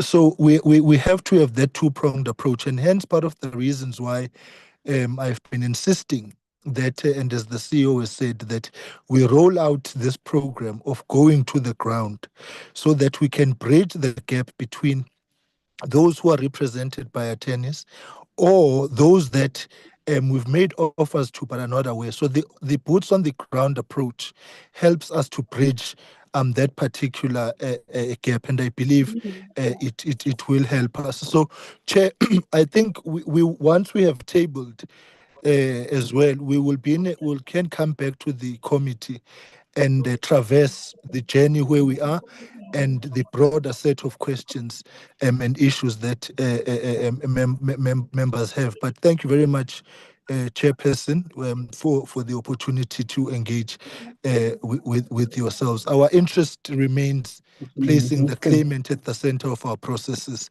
and that's what we're trying to do. Thank you, Chair. No, thanks, DM. And thanks, Dad. Just on that last point, two things. And you are correct, because one would want to know if someone has entered, if someone can mute them. I'm not sure who is. I think it's Blosse. Blosse, you are on. Thank you.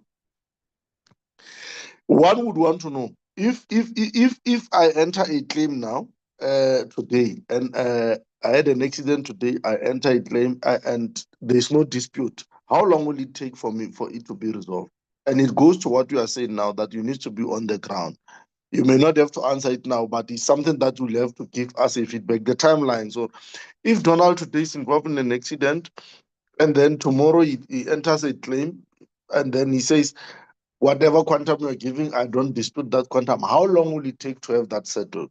And it goes to you having to go on the ground. And I think in our next engagement, which is going to be soonest, you need to tell us about this plan of going to the ground, and so that you push these claims in the provinces, because the reality is that there's high saturation in provinces, even as we speak now. And it creates problem for all of us. I know it's a problem for you, DM. I know it's a problem for the minister. It's a problem for me, and it's a problem for all these honorable members here. Anywhere you go, if you introduce yourself having any ties with the Department of Transport, the first question in the group you'll get, it relates to RAF.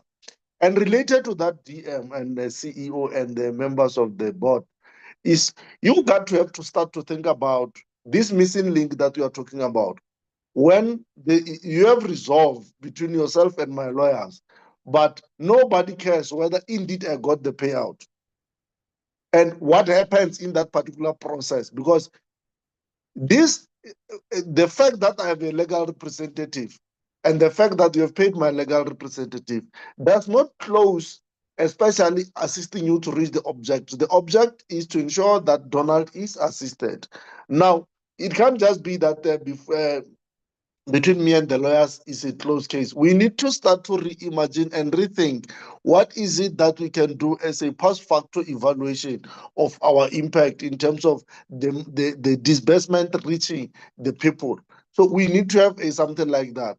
So, internally, we need to have that particular process. I know in terms of lawyers, there is a process that if I have issues with my lawyer, I can take him up through the legal counsel and so forth and so forth. But we may need to have our own process that that post-facto analysis, because that is going to be very, very important. CE, we hear you that it's the clients who choose the legal firm they go to. But your methods have one way or other of influencing clients. If I know that if I go to D&D, Tremor and Associate, I'm likely to be paid earlier than if I know for my own money, Incorporated. Why must I go to Maumani Incorporated? If by going to Tlengwa and Slamulela Associates, I'll be paid on time. Now, yes, we hear you saying that no, these other legal firms have capacity, have what, and the clients flag in there. But one of the underlying factors that pushes people to one direction is the fact that they know their matters will be resolved on time. Therefore, part of what you may have to tell us is, which will prove what I'm telling you is, you must tell us how many if you do the age analysis, how many of these top 10 are owed the money to 2016? If there is there are legal firms that are owed to 2016 or to, let's say, to 2023, how many of these big major legal firms are actually indebted to that bank, to the average debt age? And if you find that that is not the case, then you will have to agree with us that you indirectly influence clients to go to particular legal firms. So part of the age analysis that you are going to do for us, which we'll get when we meet, is to tell us this particular question as to, in terms of the average debt age, how many of these appears that they still have cases that dates back to whatever year you agree on to start on. How many of these legal firms, their cases are not paid to that particular time? You are going to find a totally different story altogether. And if that is the case, then you'll agree with us that your decision in terms of disbursement, in terms of payments, influences the clients. And that is what we are not tolerating, and that's what we'll not tolerate, because we have a responsibility to have everyone who has interest to represent people treated equally and fairly in terms of whatever, whether we call it on opportunities or in terms of assisting people. So it's going to be a very, very important factor as we move forward. So I wouldn't want to dwell much, as DM would have said. The answers, and like I said when we opened in the beginning, that there are issues that have been raised in terms of the letter that the minister wrote to us, that you are not able to prepare on those questions. Those questions that we did not prepare on, including those questions that we may not have answered fully now, we are going to give you 7 days now, because now you'll have enough time to write to us. We'll decide when we get those answers, whether we want to call you during this month for an off-slot session, where virtual off-slot session, where we'll engage, follow up on those particular questions or not. It will be determined by members if they are satisfied with the answers to those questions or not. I hope that closes the matter. DM, are you fine? No, Honorable Chairperson, we are happy with that as the guidance of the committee. And I think the remarks we have made are food for thought for the executives in particular, because ultimately is that we need to simplify the process without making it vulnerable and susceptible to abuse and corruption. An easy process which yields maximum results for all of us. And I think that has been taken on board as part of the broader set of interventions that we are trying. So, Chair, I want to thank the committee in particular for the support and guidance as we traverse this REF journey. And I think the first instance is regularizing the books and having clarity of what we are dealing with. And I think the audit outcomes speak to that. We now will, of course, have a detailed engagement with the committee on the outcomes. But I think us arriving at an unqualified audit opinion is testament of the fact that we are getting ahead of the curve and trying to keep the institution going in the right direction. Chairperson and honorable members, thank you very much. Thank you very much, Honorable Tlengwa. Thanks very much. We are now going, and thanks for that understanding and the clarification thereof. We are going now to onboard the department to take us through in the next hour through their first and second quarter report. Acting DG. Thank you very much, Honorable Chairperson. Good morning to yourself and the honorable members, Honorable DM. and the colleagues both from Parliament and the department. If we can be assisted with the sharing of the presentation from the department. Chair, we've got two presentations, one for the Q4 of the previous financial year, and then the other for the first quarter as requested. As they are putting together the presentation, Chair, I think my little knowledge of mathematics tells me that if we were to stop the league today, we know where the cup will go to, and we know who will get the top goal scorer. Thank you, Chairperson.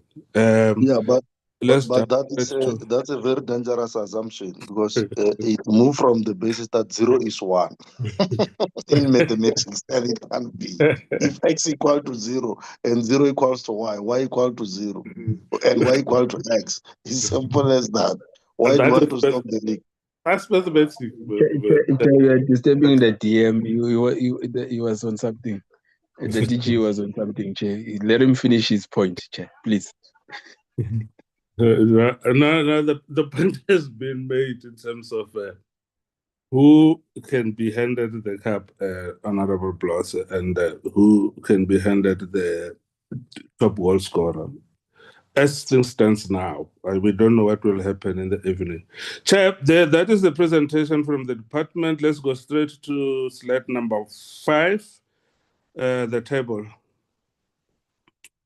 Thank you very much, Chairperson. That is the Q4 of 25-26 performance. Overall, we performed at 77% with ITP rail, maritime and public transport, and SOC governance and assurance performance, SOC gap at 100%.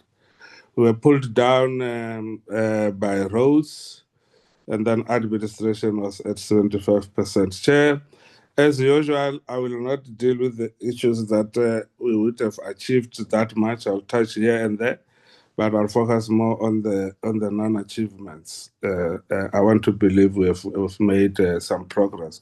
We can skip this one. It's just a graphical representation of how we look at. Chair, okay, yeah, it is moving fast. Okay. Apart from those highlights in administration, which is program 1, Chair, we couldn't deal with the 300 skills initiatives for the quarter. We could only manage 2,023. And basically it's because of the low uptake in the sector, not necessarily in the department. So this is the accounting for the sector as a whole. Next slide, please. Next. Oh.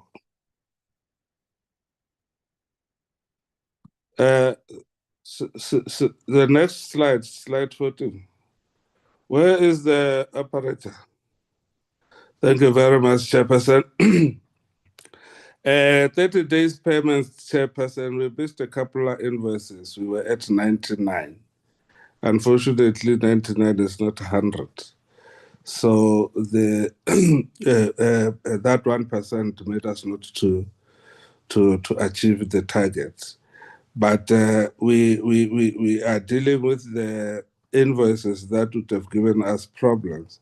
And then the largest chunk of these invoices came from the travel by the department, members of the department, Chair.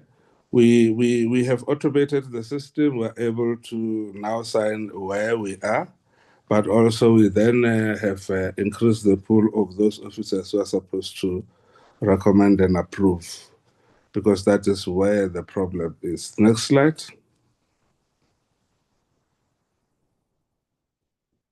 This one we can pass. We have achieved almost everything. And then we get to road transport, Chair. The majority of this are other legislation and or strategies. Chairperson, the NRSS was supposed to be approved by Parliament, by Cabinet in the first quarter. That did not happen because of stakeholders who requested extra time in terms of consultation, in particular the provincial department in the Western Cape.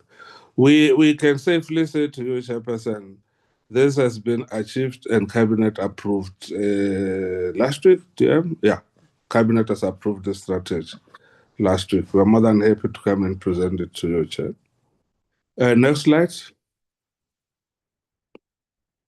Chairperson, the validity period of the driving license card, Chairperson, we have traversed in this as we report to you today and have finalized on this matter. Cabinet has agreed with us in terms of extending the validity period, not to 8 years as we had proposed, but we have been advised to, and we agreed to 10 years. So all the driving license cards for light delivery vehicles and sedans will be renewed every 10 years going forward. We are finalizing the gazetting of this information, Chairperson, and then we hopefully before the end of the year this will kick in. Thank you. Next slide. Chair, the CBRTA amendment bill, it is with the Office of the State Law Advisors, and then soon thereafter it will be processed through Cabinet and to Parliament. Next slide. And so is this, Chairperson, the RTMC, Central bills are with the State Law Advisors. As soon as they are finalized, they will be processed through the succession mail. Thank you. Next slide. Chair, you spent some time talking about the challenges at RAF. In the department, we have to pause a little bit around the RAF's bill because we then had to factor in, most importantly, Chairperson, the issue of other forms of funding the road accident fund. Some form of blended funding, Chairperson. I think the C is the CE, but also the Deputy Minister.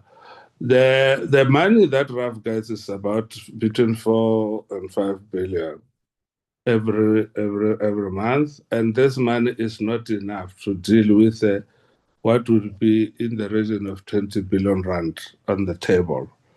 So as at this rate, RAF will definitely not be sustainable. But Chair, the country, like many other countries in the world, is now being flooded by electric vehicles, and there's no levy on the electricity that they consume. So what we are getting is definitely going to go down from the fuel levy.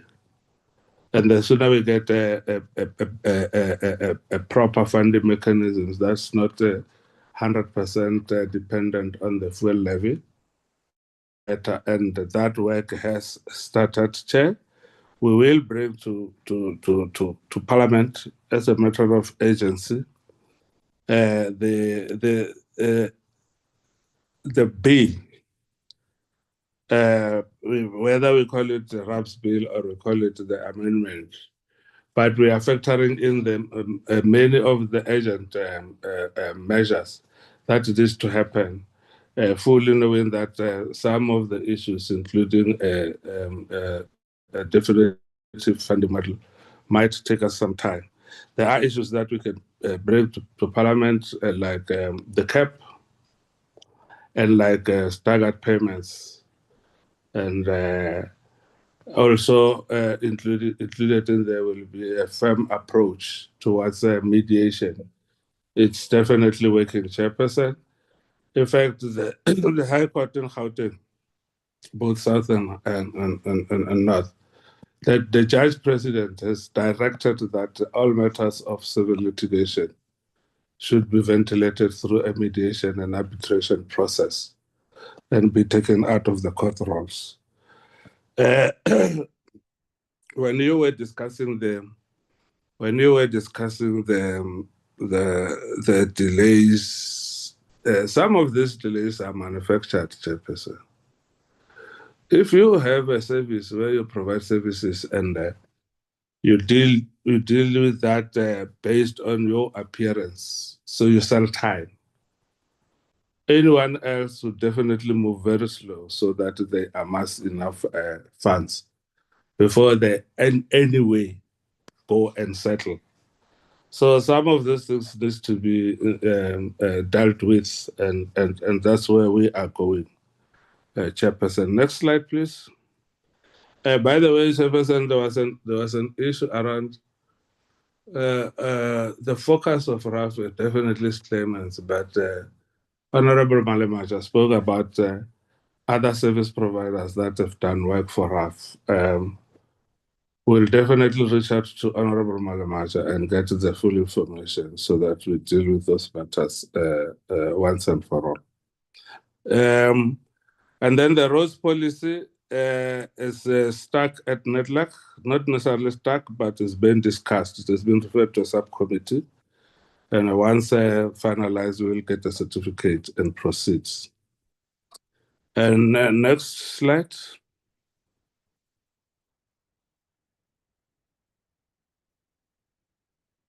Okay. In maritime, Chairperson, it is the aeronautical and maritime search and rescue, the AMSA bill. Chairperson, this bill, once dealt with by NETLAC, will go to Cabinet with the final draft that will then be sent to Parliament for processing. And the next slide.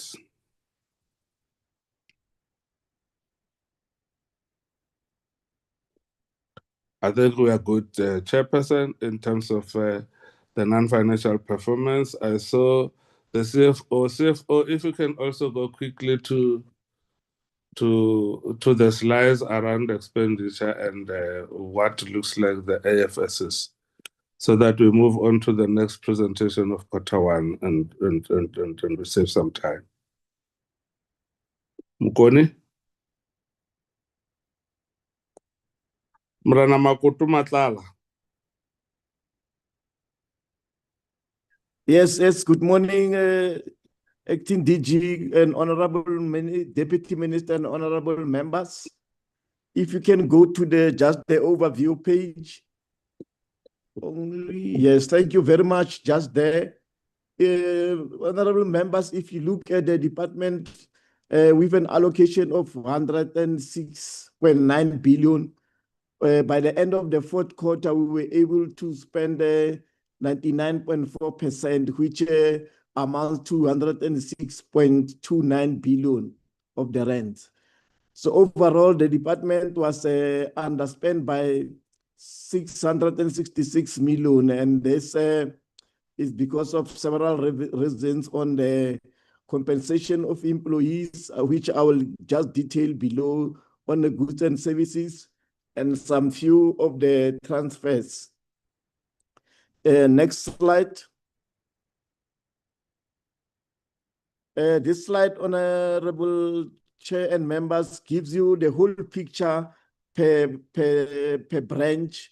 As you can see, first of all, the administration branch was underspent by 102 million, and then the branch 2 ITP was underspent by 9 million, the rail transport 160 million, the road transport 26 million, civil aviation branch 31 million, maritime branch 10 million, and the public transport 300 million, and source gap 15 million. So if the details are basically in the next slide, but let's start with this next slide where I give details on each underspending. This one is the slide that deal with the economic classification. As you can see, compensation was underspent by 41 million. On the goods and services, we underspent by 372 million. On transfers, 241. On payment of capital asset, 1.9 million. So those are the underspending in terms of classification. So however, members, if you look at the next slide where we give detail for administration, I will not go through all of them. In administration, the main underspending item there is basically your current payments, which is compensation of employees. And this is across all the programs because the department is undertaking a restructuring process. So basically, they've identified and prioritized certain particular posts so that we don't appoint more people than the structure will look at the end of the completion of the restructuring program. And then in ITP, as I indicated, the underspending mainly there is on the goods and services, where less than anticipated spending on the regional corridor project to operationalize the transport economic regulator. And then the next branch is road transport. In the road transport, the underspending is 47 million and mainly is on goods and services where there were delays in appointing the service provider for the support of Sambasonge Cluster C. And then let's go to the rail branch where we indicate the underspending there, which the rail branch is underspending by 160 million. And this is basically because of the advance payment that was made to the DBSA for the PSP project. In this particular program, the appointed service provider have not yet reached particular milestones where the funds can be released to the particular project. In this instance, we have requested a rollover of about 155 million for the finalization of the PSP unit. And then next slide. Civil aviation, in this branch, 31 million was underspent and is also compensation. However, on the goods and services, there are projects that are related to the AXA and ATNS, where the service provider have been appointed but to develop regulation, but have not achieved certain milestone, as well as the GTEC was appointed for the regulation and they have not processed this. And in fact, this project have now been appointed a service provider to assist the department. And by the end of the month or the quarter of the financial year, they've not yet concluded on the particular project. Then we go to next branch, maritime.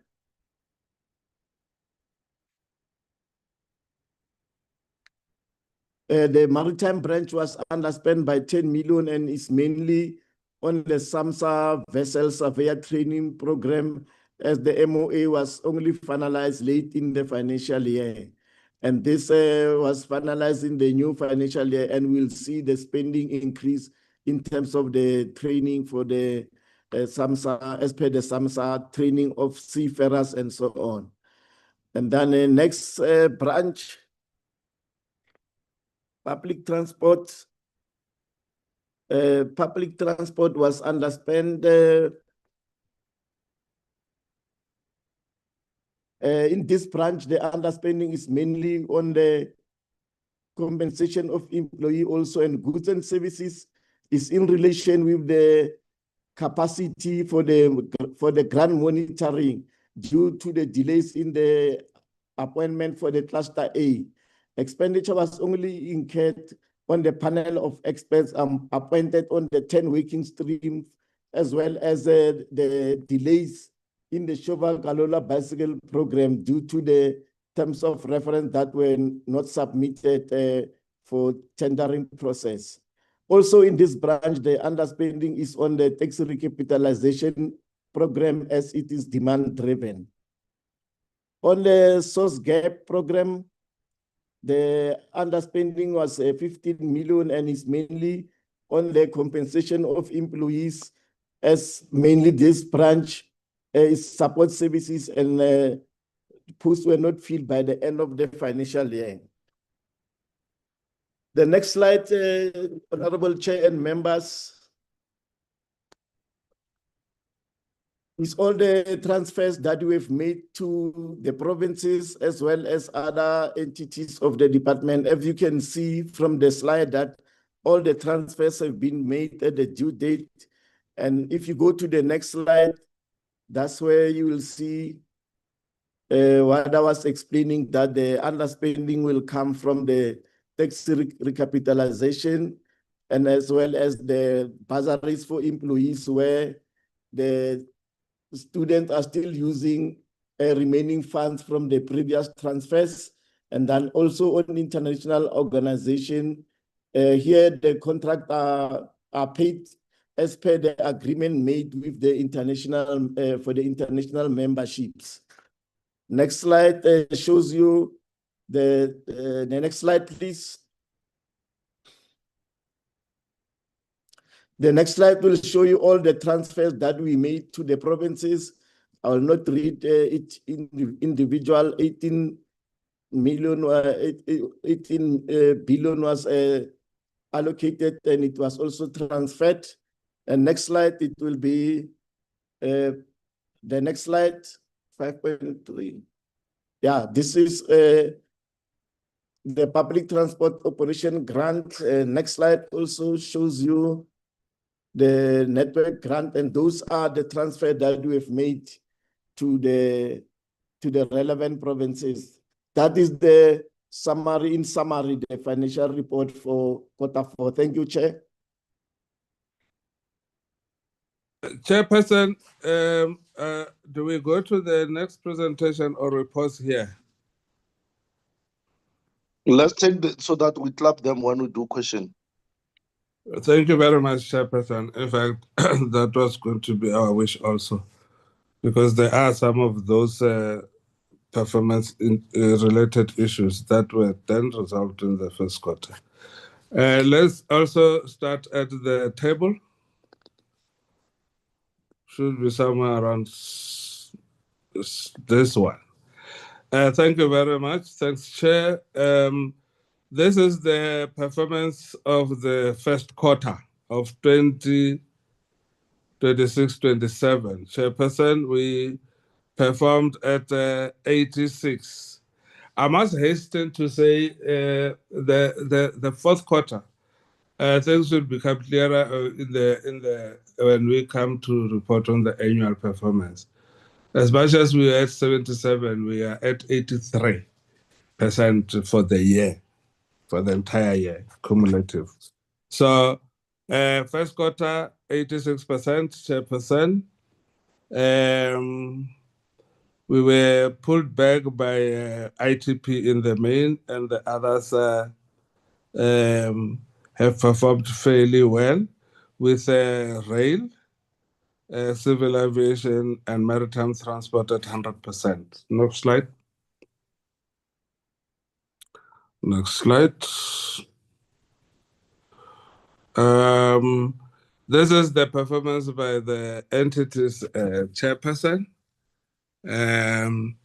As you can see, quarter one, Central 80%, CBRT is slightly down to 69 from 76, Artia at 90% from 78, and then RTMC also went down from 84 to 67.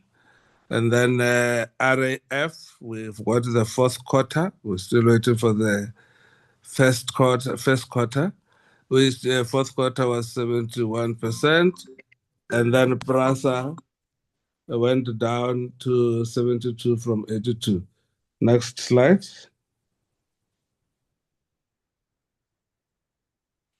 Next slide, colleagues.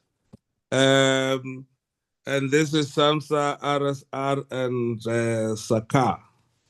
The significant drop was at SACA. Hopefully they'll catch up, they never disappoint. Next slide.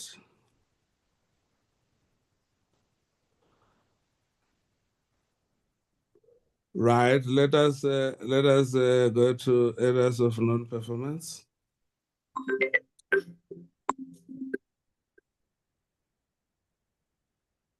That is somebody's troubling me with my phone now. That is the 50% representation at SMS, Chair.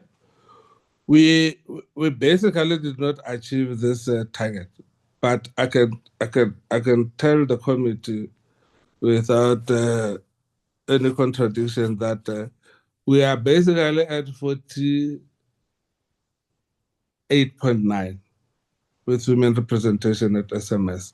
I think this target was more affected by internal movements. We have appointed almost all the chief directors, and then we are dealing with directors now. And the DDGs also are in full swing, including the DG. DG post has been, interviews were held, and the DGG civil aviation, and the rest are going to follow suit. If we get people from outside and they happen to be women, we will definitely surpass the 50% representation at SMS. Next slide. And then the 30-day payment, Chairperson, very close to 99 to 100%. We're at 99.7. But because we still have 0.3 of those invoices, we did not achieve the target, so it remains right. Next slide. There are two targets that were not achieved in ITP. The impact analysis of the transport on the economy, Chairperson. This we are going to fast track the remaining stages in the procurement process, so that we then deal with it. Chair, the market access. In fact, there's been a policy change here because now we have the TER. This target will then have to be undertaken by TER. I noticed what we have written here, but the truth is we will be tabling an amended APP of the department and that of the TER, and then we move some of the certain functions there because it is now operational. Next slide.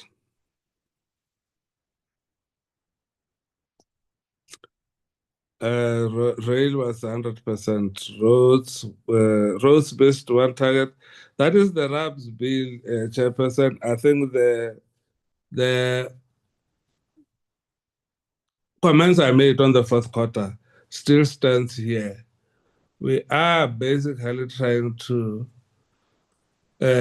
get around the issues that are urgent, and then at the same time, parallel to that, we definitely are doing some research on alternative funding sources for RAF. The next slide.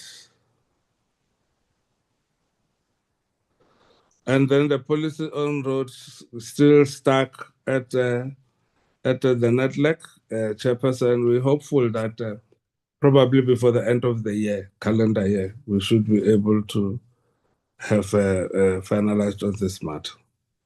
Next slide.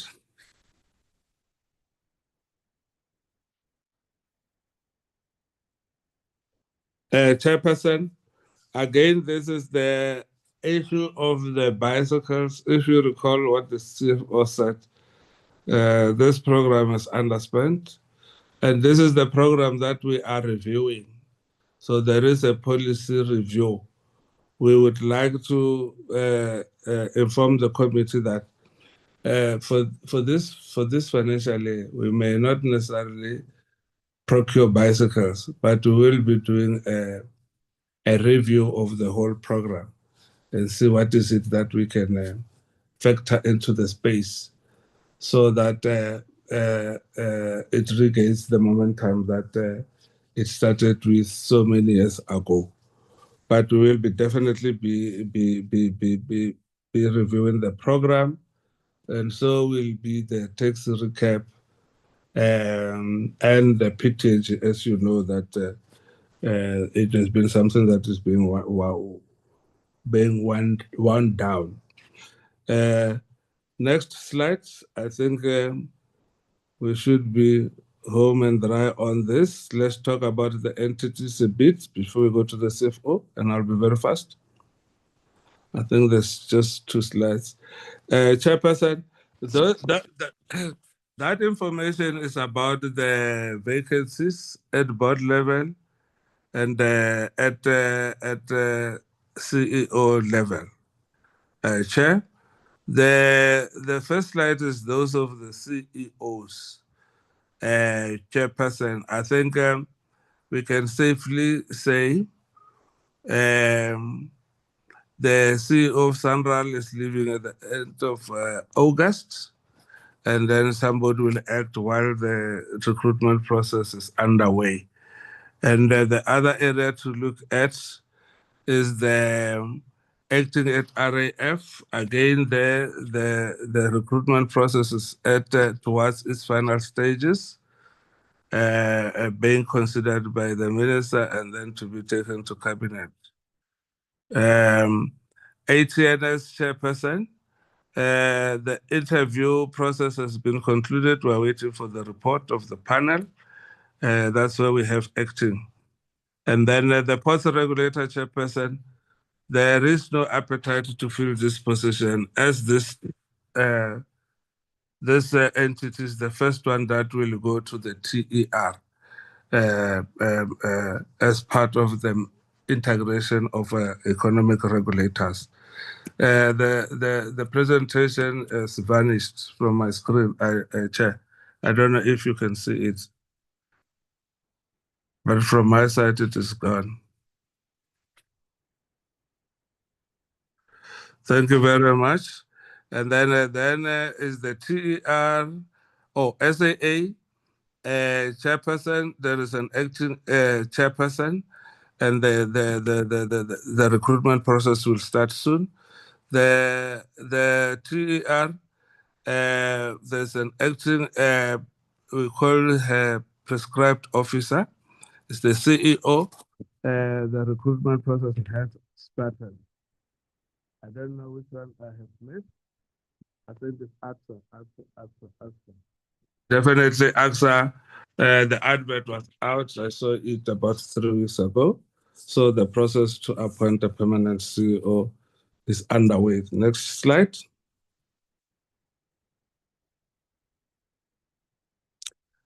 Chairperson, these are the boards. Chair, I would not want to go into the details except to say all is done in terms of the law. Where there are processes to appoint have not been concluded, the extensions are given.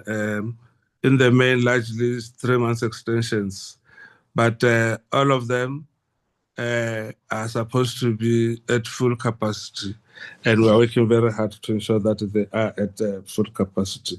Next slide. Then is the, through you again, Chairperson, is the CFO. CFO, you did very well on time.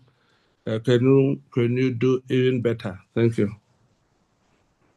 Thank you again, honorable members and honorable Deputy Minister. If we go to the overview again, which gives the total picture of the first quarter of the financial year, here, members, The department was allocated for the first 3 months to spend 30.3 billion. And then in that 3 months, the department was able to spend 30.189 billion, and which resulted in an underspending of 192 million. The slow spending on this in the first quarter is basically the compensation of employee, and as well as the goods and services and transfers and subsidies. I will be giving the details as we go with other slides, but whilst we're still on this slide, I wanted to highlight to the members that when we analyze the spending of quarter one and when the priorities of the department were revised, the department in the relevant quarter will be processing the shifting environment of funds that will be presented as the adjusted estimate of national expenditure, which takes place around September. This is in regard to, for example, the priorities of the department that is about digitization of foreign operating permits, the e-hailing providers, the taxi licenses, and tour operators. That is the focus on the digitization, which must be allocated funds. Also, in this quarter, the underspending was experienced due to the ARTO rollout, where Artia was able to submit a request to the department, but that request did not meet the condition for the transfer. And a letter was written to them to rectify their request so that their request must comply with the condition of that particular grant. Next slide.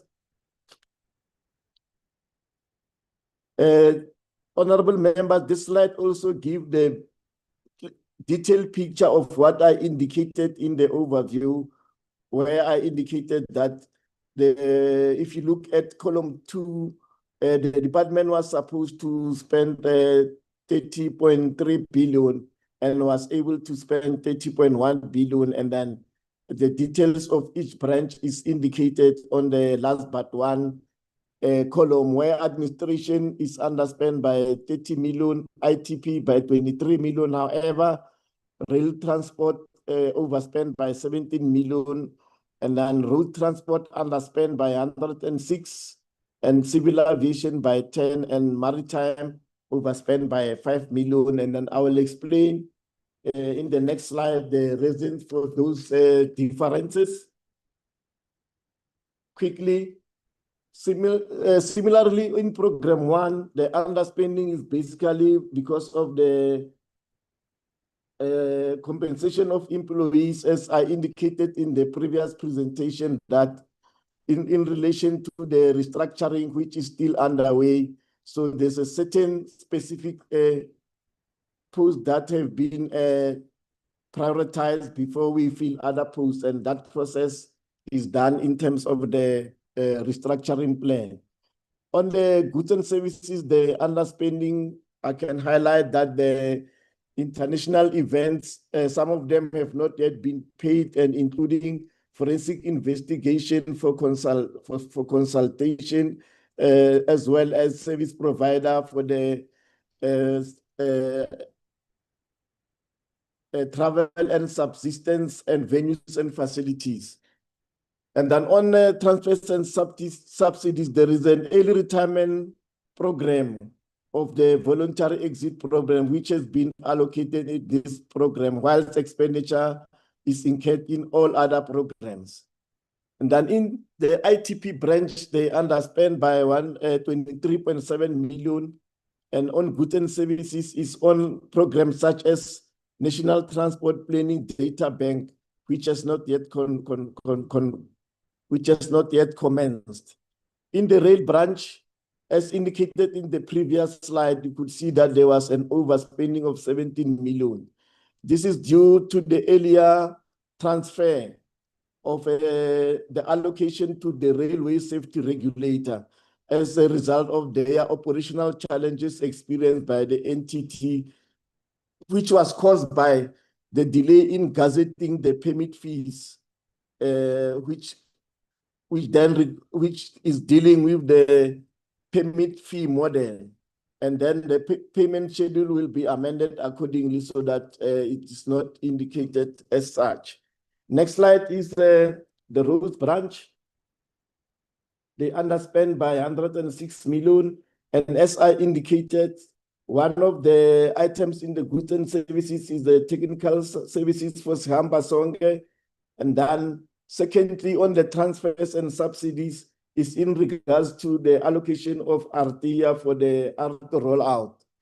And as I'm speaking to the committee now, they have submitted a revised request, which is in line with the condition allocated to them, and the transfers will be done in this quarter instead of the first quarter.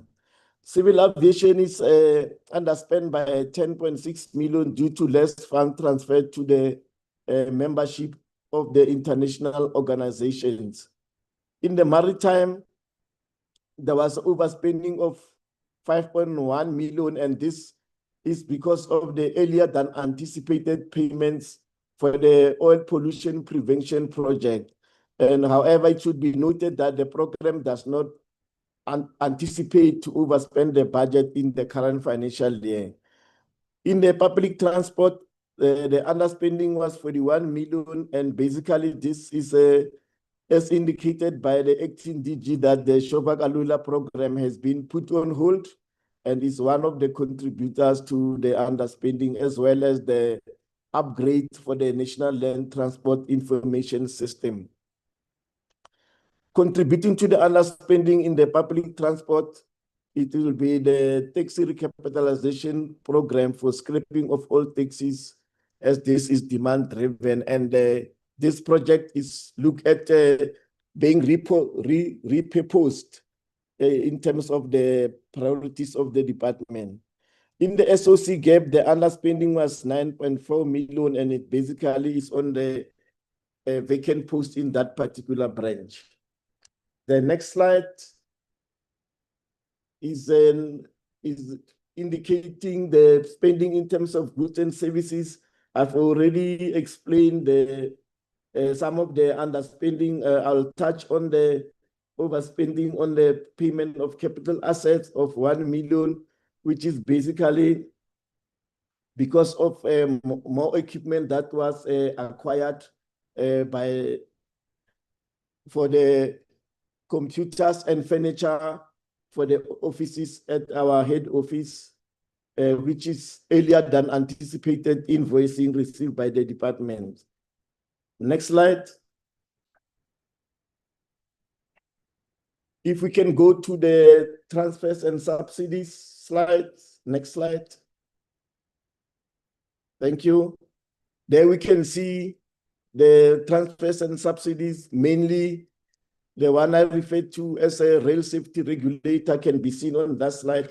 And all the other slides, Honorable Chair and members, show the transfers that we made to the provinces for the PT and PRMG, as well as the PTOG, as well as the PTNG for the municipalities. That is the quarter one presentation. Thank you, Chairperson. Chairperson, that is our story, Chairperson. We are more than ready to take questions. I don't know if the Honorable DM wanted to say anything. I see. Okay, someone. But that's fine, Chair. That's the situation at the department. Thank you very much on your story, and thanks for presentation. Maybe I'll allow honorable members to come in on your story, but even before they come in, few questions from my side. Perhaps I must ask them. So, on your first quarter, you were able to report about the entities. And your previous fourth quarter, you did not. Is there a reason why you didn't do that? Or there was nothing to report about on the entities on the fourth quarter? Because I see on the third quarter, you are able to report on them. Secondly, on bicycles, you say that program is policy under review. You are reviewing that particular program. One would be interested to know, when you planned the APP, you didn't know that you are going to review that program, and why did you put that indicator there?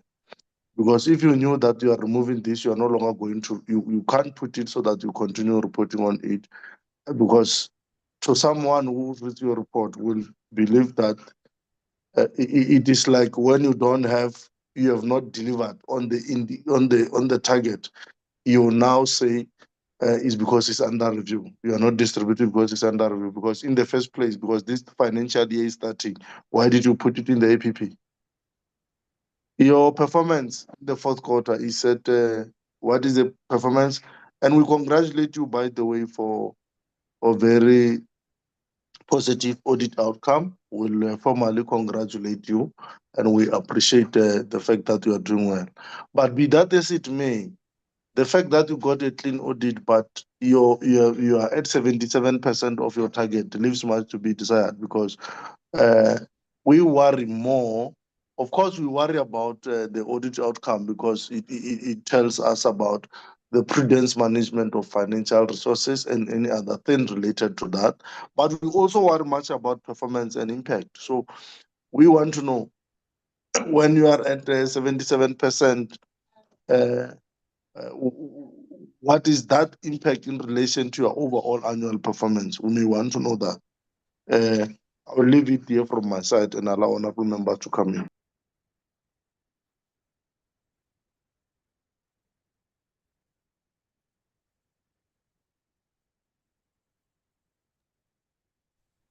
Chair?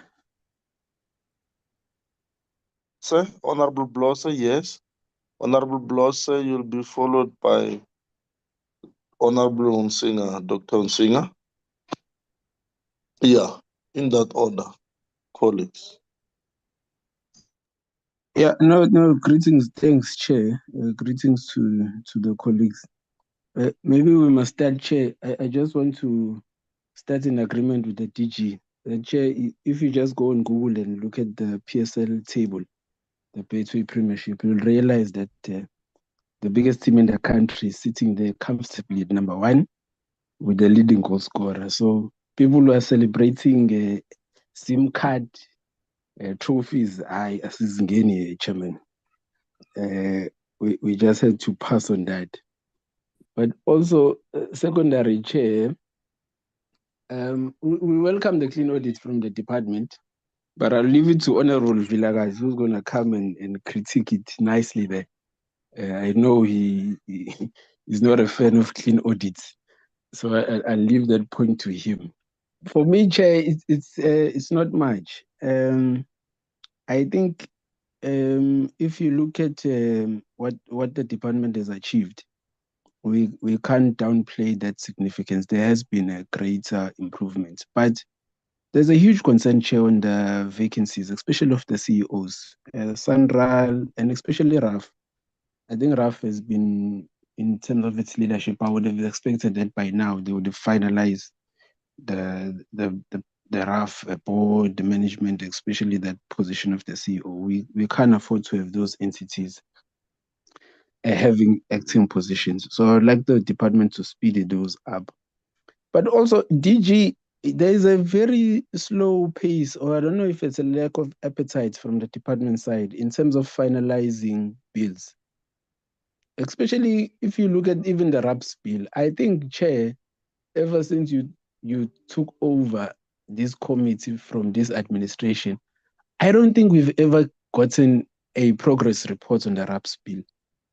There's always just, I think it's just stuck where it is. I don't think we've ever gotten a report where we are told that the RAPS bill has moved to a different stage to finalization. I honestly feel as if it's stuck, but I stand to be corrected on that. And all the other bills then that the department needs to finalize, because the RAPS bill in particular, Chair, has got a huge impact in terms of the operational feasibility of RAF. it will have an impact on its finances and all of that. So for it to be postponed indefinitely, it leaves much to be desired. I would like a comment on that. Maybe second to last on myself, Chair, is the PTNG grant. I don't know if I missed a meeting, Chair, where we were told in terms of the alternative, because I know there's the phasing out of the PTNG grant, but we did ask the question in terms of what then becomes the plan. I think in the last meeting where this was discussed, we would have told that no, the department is still looking at alternatives and the minister is still finalizing. I don't know if there was an update on that. I would like to get clarity, even in terms of the infrastructure that is there. Will the alternative grant that is proposed speak to that and all of that? Because in connection to that, Chair, the PTNG grant, or it's the PTNG in particular, will deal with the integrated transports across cities. And you will remember, Chair, we once dealt with an issue of the Western Cape Disability Network. They would have brought in a petition to the department. Also, the department has not given us a report in terms of how they are dealing with that petition from the Western Cape Disability. Because we always cry foul to say that transport in this country is not integrated, but it's also not user-friendly for the disabled. Even in Cape Town with these buses and the rear vias in Gauteng and all of that, the integrated transport system in the country is just not user-friendly for the disability community. And that petition was brought forward, and the department sort of told us about some legal challenges that were surrounding that, but I've never gotten a report in terms of how they are dealing with that. So those were just my commentary around the issues, Chair. Thank you very much. Thank you very much, Honorable Blossom. Thanks very much. Dr. Nsinga? Thank you, Chairperson. Also thanks to the team of the Department of Transport, Mr. Makunyama specifically, and Mr. Matlala, who presented. Chairperson, my questions. The department has now cited restructuring as the reason for frozen recruitment and underspending across 3 separate programs. That is administration, integrated transport planning, and state-owned companies governance. What is the actual completion date for this restructuring? And what has it cost the department in lost institutional capacity in the meantime? My second question then zooms in on the state-owned companies governance, assurance and performance underspent by 30.9%, the highest of any program. More specifically, in the very function it meant to monitor SOEs and PRASA, like PRASA and Transnet, through a period of well-documented governance failures. Is it not self-defeating to under-resource oversight capacity at the exact moment oversight is most needed? My third question, also on Program 8, which is SOC governance, which reportedly achieved 100% of its performance targets while spending only a third of its allocated budget. Does this reflect genuine efficiency, or does it suggest that the targets were too easily achievable, or was the original budget inflated in the initial stages? On DLCA's own reporting, it shows a 99% 7-day turnaround in one document and 58-day turnaround in another for the same service. So which figure is correct, and what confidence can this committee have in the department's other performance data if this basic contradiction has not been resolved? Then in terms of transfers to SANRAL and RTIA, came in lower than projected in Q3, contributing to underspending, while SANRAL has separately been reported to be sitting on a surplus. Has the department reassessed this transfer methodology to these entities in light of this? Then in addition to this, the underspending on SAMSA, the small vessel surveyor training project and the high cube container project was flagged in 2024-25 and has now reoccurred in 2025-26. What makes the department confident that this would not recur for a third consecutive year, and what consequence has followed the lack of corrective action? Only half of this year's training plans were implemented, with a fifth of that total squeezed into Q3 alone. What does this say about the department's planning discipline? And how will Q1 of 2026-27 training plan avoid the same scramble? Given that a R1 billion PRASA security contract reportedly bypassed tender processes entirely and involves a politically connected individual, will the department commit to tabling the full findings of both forensic investigations before this committee, rather than a summarized version? Furthermore, of the R3.48 billion already spent on the R7.5 billion general overall contract linked to a specific individual again, how much is realistically recoverable if wrongdoing is confirmed? And has any portion of that expenditure already been flagged as irregular in the department's own financial reporting? My third last question, Chairperson, how does the department reconcile PRASA's claims of severe financial distress used to justify retrenching over 600 workers with apparent governance failures that allowed a R1 billion contract to bypass competitive tender altogether? Second last question, Chairperson, the department is requesting a further R35 billion from Treasury for rail infrastructure, while this quarter's own report shows persistent underspending across multiple programs. So what confidence can Treasury or this committee have that additional funding would be spent effectively, given the current track record? Last question, with 11 private operators now approved for freight rail access from March 2026, what revenue sharing or track access framework has been finalized, and how will Transnet's chronic underinvestment be resolved before private operators are expected to rely on shared infrastructure? Thank you, Chairperson. I appreciate it. Thank you very much. Is there any hand that I might have omitted? Honorable Ghana. Honorable Gama. Ghana or Gama? Either can start and the other follow. All right. Thanks, Chair. A couple of questions. I will say three. So one, it's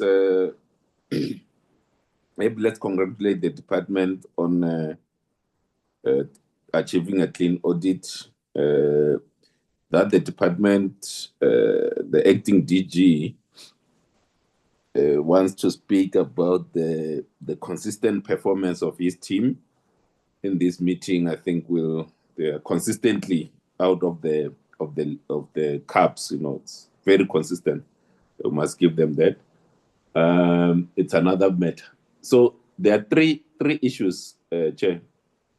One is to get a sense. So in terms of that cabinet decision on the driver's license, the extension to 10 years, when does that kick in, or is it an automatic?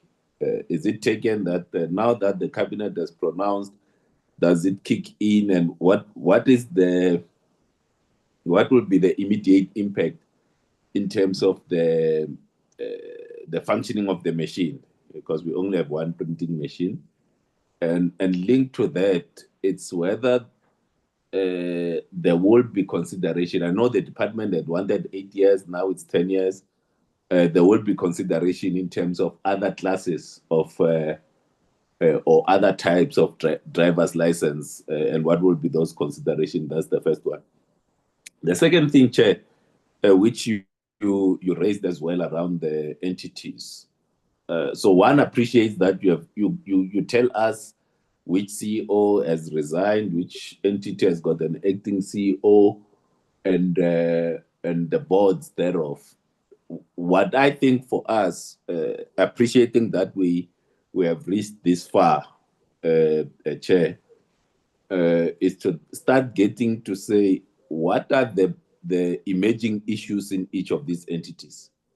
Because you are coming to report to us on a quarter basis. So what are the, as from a shareholder perspective, what are the emerging issues from these entities? Because the bulk of the funds, that's why you have spent 99 point, I think it's 0.4, is because most of the money is transfers. And there's a significant transfers that goes to entities. It will be interesting to start getting, you know, that thing, Chair, that texture.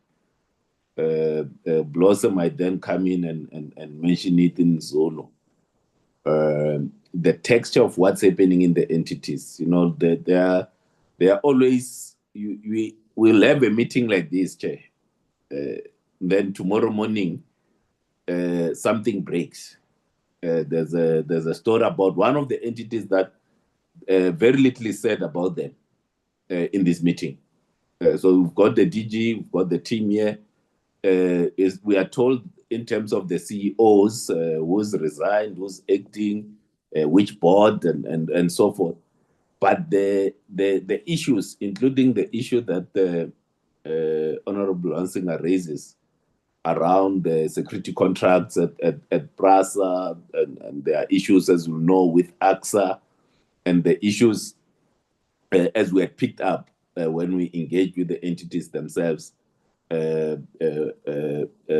SAA, for instance, ATNS, is to start getting a bit of a texture in terms of these issues. The last issue that I'll raise, Chair, is the taxi recap program. Is the taxi recap program in terms of what its future is, taking into account that you would accept that the taxis that were not old when the program started, they are now old. So there will be taxis that wouldn't have qualified at the start of the program, that now have become old. So it's whether there is thinking around that program, of the taxi recap program. Because some of the taxis that came in for those owners or operators that brought their cars in, and they would have gone to buy other vehicles like Inyati and them, you'll know them by name. Some of those vehicles now are becoming a danger on the roads. So some of the vehicles that were bought in the early rounds of the taxi recap might themselves need to be recapped or to be scrapped. I think not recap, might need to be scrapped. What is the thinking? And it might very well be, I know that there was a day that we spent some time, but you just don't get the real sense to say what is the future thinking around the taxi recap program. And also because the intent of the program is to ensure that the passengers of the taxis are safe, you know, and we've got safe vehicles on the roads that are transporting South Africans and people who are in South Africa. But if some of those taxis that were bought with monies or funds received through the taxi recap themselves have gotten old. What's to be done in that instance? Thanks very much, Chair.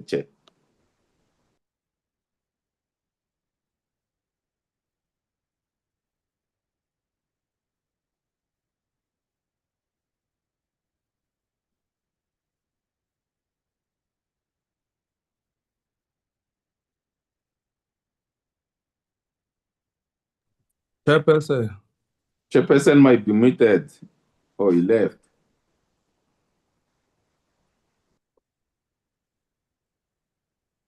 Honorable Gama. I don't know if I can interject, but Honorable Gama can follow. Thanks, Honorable Gama. Honorable Gama. He's also muted. In case I don't see any other hand, maybe we must respond now. Can we respond? Okay. Thank you, Chair. Can we respond? Yes, please. To the subvoid. Okay. Now, thank you very much, Chairperson, and thanks for the questions. Sure. We'll never get away with less than 20 questions. Chair, Chairperson, there's a difference. We wanted to combine the presentation so that we show a flow. But I think the other view was that we needed to separate them because at least the fourth quarter is at the end of the financial year. And we'll be talking about the new budget in the new year. So there is nothing untoward. But if you look at the issues and I nearly said story again, but the issues we raised around the boards are cumulative, so they do not necessarily change with a change in APPs or change in the budget of the current financial year. So this would have been the situation coming over from the previous financial year, even further back. So there was nothing untoward. I think it is better to say the situation as is now in terms of those appointments. But there is no reason. It is not that nothing happened in the first quarter. I will attempt to elaborate further when I deal with the topical issues.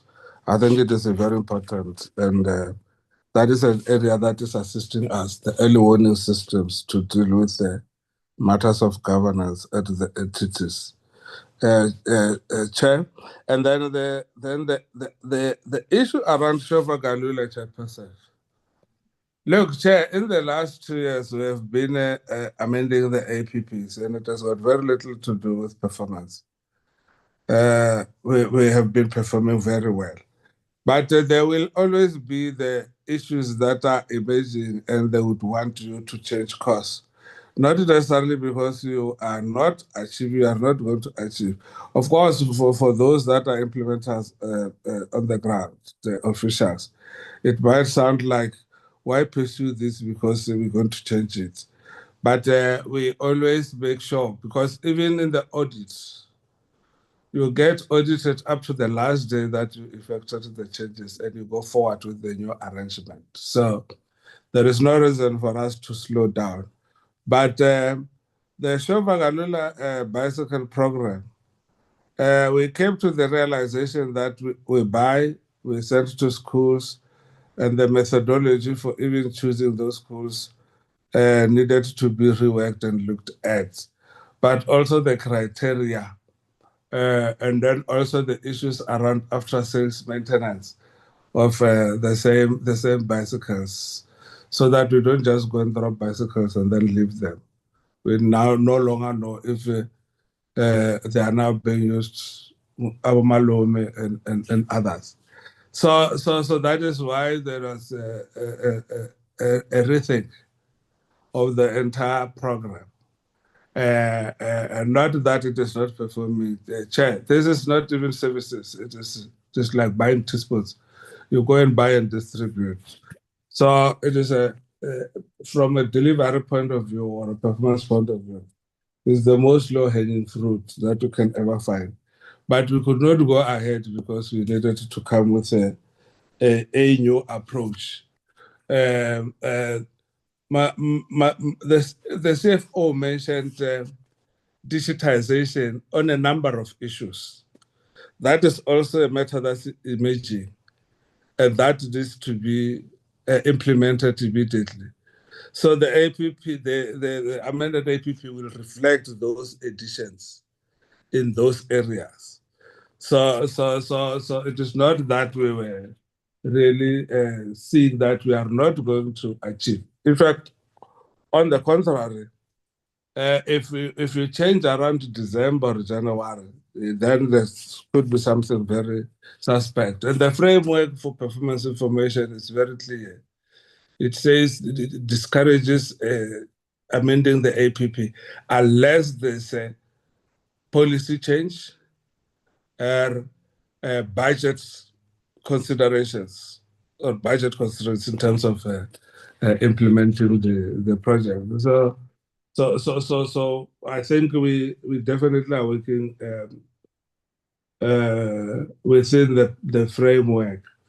Chair, fourth quarter was 77. It is indeed true. But the annual achievement, Chairperson, is 83, not 77. The 77 is for the quarter. But cumulatively for the year, we are at 83. That is audited now, even now. This is where Auditor General did not find any wrongdoing or any adverse pronouncements to have to pronounce adversely.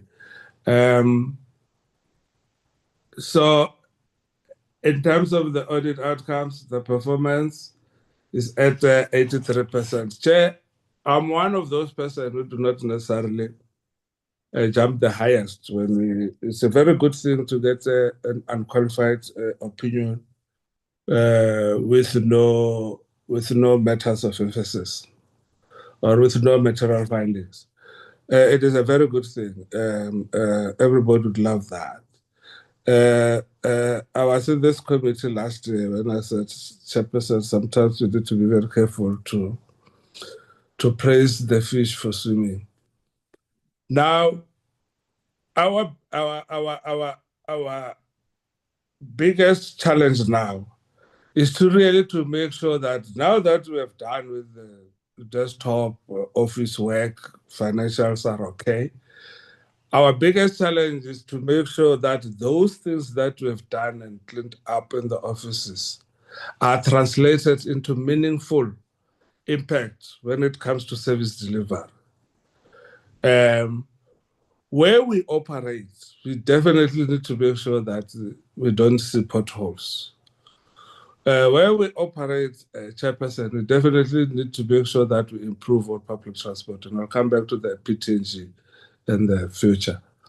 There is integration, there is seamless, there are roadworthy vehicles on the road. Now that is what people will feel, not necessarily the clean audits. So we are more than willing to make sure that the impact is felt at service delivery level, Chairperson. The vacancies, Honorable Blosser, the vacancies are worrying at entities. The issue of entities is a bit longish in terms of process because everything else needs to start with the board approving the job descriptions, the advert, interviewing, and then where legislation says so, then go and seek concurrence from the minister. And the minister also, on matters of appointments of key personnel, needs to go to cabinet. So it will definitely take longer than the normal appointments in the department. I'll come to the department soon. The RAFS bill, Chairperson, we pushed the RAFS bill at the start of the 7th administration, the 7th Parliament. We pushed very hard in terms of making sure that we dust off the RAFS bill. Now, somewhere when we went through government to present, we were then asked or requested to go and do proper and deep research on other alternatives, because RAF is really not sustainable, and it has the ability to drag the entirety of the government down. And now that ESCOM is the thing of the past, which is performing well, I think RAF is the next ESCOM. Chair, we then said that the RAF's bill might take longer than it took in the previous round when it was abandoned in the House after going through many rounds of consultations and stuff. Because some of the clauses that were in that old RAF's bill are still there because we believe in them to minimize the role of lawyers and to make sure that we reach out to claimants even before the lawyers reach out to them, but to make sure that we settle on time, we don't wait for court, and then we avoid default judgments. So some of those key elements are still there in the RAF's bill. Now, this is where we want to go, Chairperson, but there are urgent issues now. So rather than saying the RAF's bill will come as a matter of urgency to yourselves, we rather say amendments to the RAF Act will come to as a matter of urgency, because we need to deal with the financial situation at RAF. And I've given examples of staggered payments. I've given examples of settling directed hospitals. I've given an example of having a cap. And I've given an example of dealing with foreign claims. But also the fact that reliance on the fuel levy is not desirable, will not get us out of the problem and the challenges. We definitely need to seek other alternative mechanisms, because everybody is going electric. Hybrid very soon will be all electric. I think in other countries by 2030, there wouldn't be fossil fuel vehicles on the roads. So that is the issue that we need to resolve now soon. PTNG, Chair, we went. The 320 million.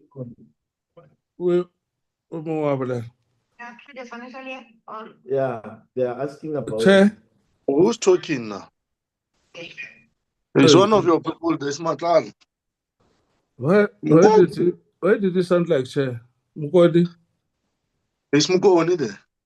Oh, Mukodi Tima Muchini. What is that? Sorry about that, Honorable Chair. The PTNG, we were given 3 years to repurpose it. Now we all are saying we are winding it down. We are winding it down in its current form. But we have to come with a transport plan with its own funding model. So the integration and consolidation of the funding pots that are there are going to be what we call the Public Transport Fund. And that would be a grant that would then not discriminate, goes to both municipalities and local government, but also deal with the challenges that we have. Infrastructure, we are honoring. The winding down does not mean that the contractual obligations will not be met. We have been given contractual obligations by the municipalities. We are honoring contractual obligations. What we are questioning against is continue with infrastructure-laden solutions, because that's where the money went without real benefits of more buses on the road. Now, what we want are more buses on the road because we want to transport people. And then less of glass stations and Wi-Fi stations and air conditioning and stuff. But also adhering to universal access principles, Honorable Blauser.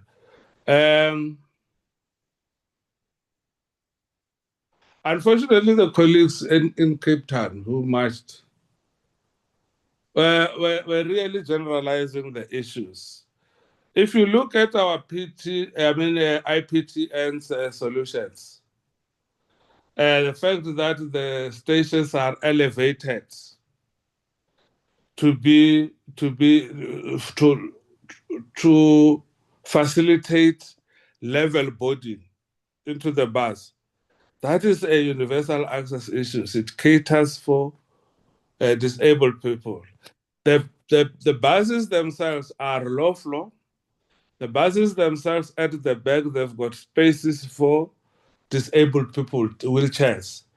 They've got contrast colors. Those yellow colors in the buses, dirty buses, for lack of a better word, dirty buses, those sharp contrasts, yellow colors, are made for the reason, for the visually impaired. There are also buttons, emergency buttons, to deal with matters of such. And the display, the variable messaging, talking about distances, is always very illuminated for the visually impaired. But also there is a communication system that deals with those that have got problems with hearing. So as much as we are saying these people should really move to go and acquire buses, those buses need to be accessible. It is not in all cases, there are gaps buses because they use normal roads, might not necessarily be fully accessible, but there are those that have got are able to tilt and lower the step and make sure that there is a level body. So the last time I think the response we gave the last time was that these people have even gone to court, so we need to deal with the matters at court, and they will come and report to the committee. So gap under restructuring, how far you? We have done the strategic positions structure. Now to fill in all the other blocks underneath. So we have dealt with number of branches, and then we went down to chief director level. Now to deal and populate the rest of the structure, we needed the services of specialists, and then they are on board. They are working with us. They will be able to assist us with the structure. The issue there is to see if there are no functions that are duplicated and they can be meshed. And there's quite a few areas where they can be meshed. But we also received about 41 employees or colleagues from the former DPE. So that is what delayed us. But we have been given 12 months to integrate everybody and come up with a workable structure, Chairperson. Central cash SOTC gap underspending. I agree entirely with the observation of the honorable members. I think what we need as a department is to strengthen oversight, just so that we are able to follow the monies there. Again, as I wrap up, I'll give the topical issues at entities, because I think we also are being told that things are okay until the newspapers and the media tells us otherwise. Sanral is sitting on a cash a cash surplus. But that does not mean that that money is not going to be used. And that's why sometimes we even delay payments into Sanral so that we don't pump money into a surplus situation. Fact is, some of the projects are long-term, very, very long-term in Sanral. So they take over 5, 6, 7 years and go beyond the normal budgeting. And that is why it might look like there is slow spending, yes, at the beginning, but once they get on with the infrastructure, then that money is going to be utilized. The 2 bridges, the challenges with the contractors, the challenges with the community, the challenges with the mafias, sometimes also creep in and slows down our built environment. I've spoken about the CEOs at the entities and the process there. The small vessel survey, this survey in terms of the fishing vessels has begun, Honorable Humsinger. So it is just to finalize it. It took a little bit long because we had to work with and through DFFE, the Department of Environmental Affairs and Fisheries. The skills development, I think the target there where we really are owning up to what is supposed to be done by the entities. We need to push our role. Our role is to get the statistics, consolidate them, and report on them. It is not that as a department we would have failed to develop those skills, but it is the skills throughout the sector, through entities and through provinces and municipalities. I will not necessarily have a view or have a thorough knowledge of the tender issues at PRASA, except to say that the minister has instructed that there should be an investigation. And obviously the investigation is called by the board. In terms of how the report will be processed later on, I would not want to jump the gun, but definitely it will be processed like any other investigation reports that we process. I'm nearly the chairperson.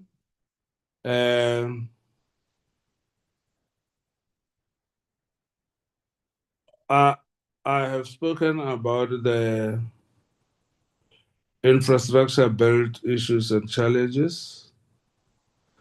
The 10 years on the driver's licenses,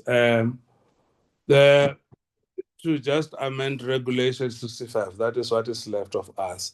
And that is an internal departmental issue. It needs to be done by the minister. It will be signed off by the minister, and then once those regulations are amended and gazetted, we will definitely start to kick in with the 10-year license.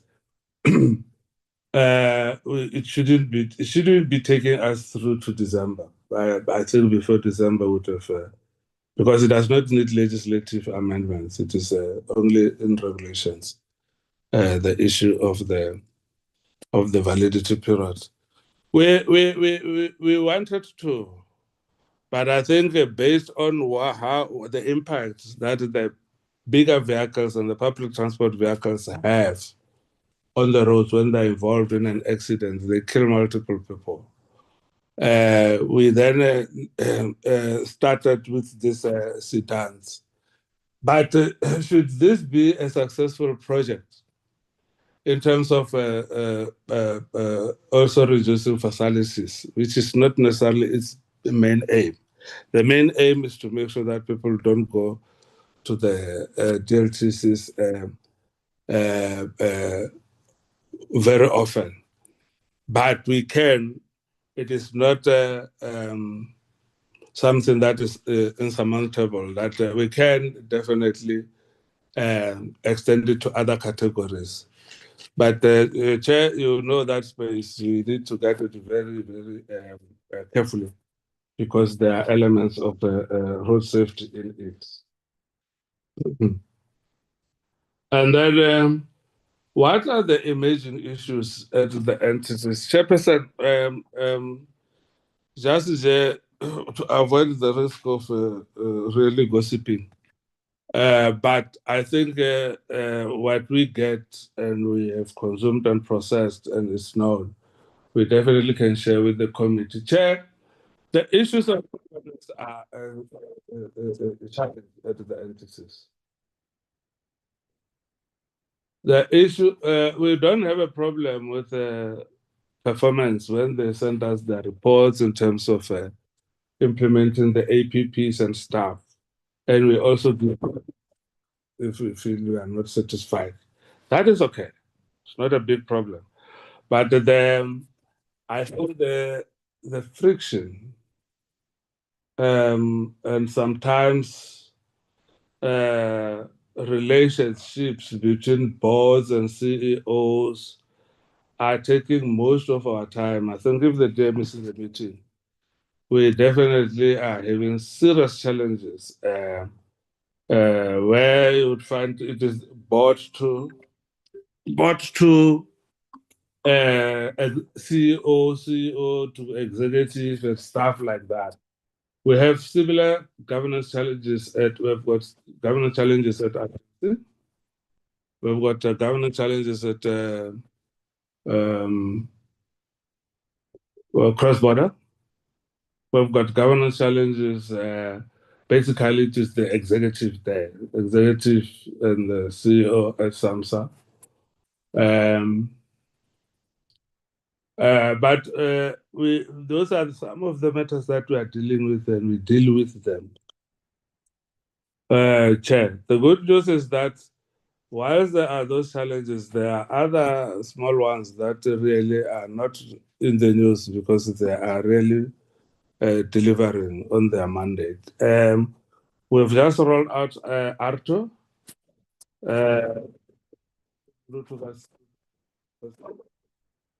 Wants to start challenging us.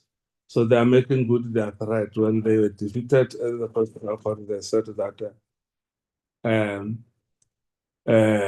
they will never rest until this ARTO thing is killed.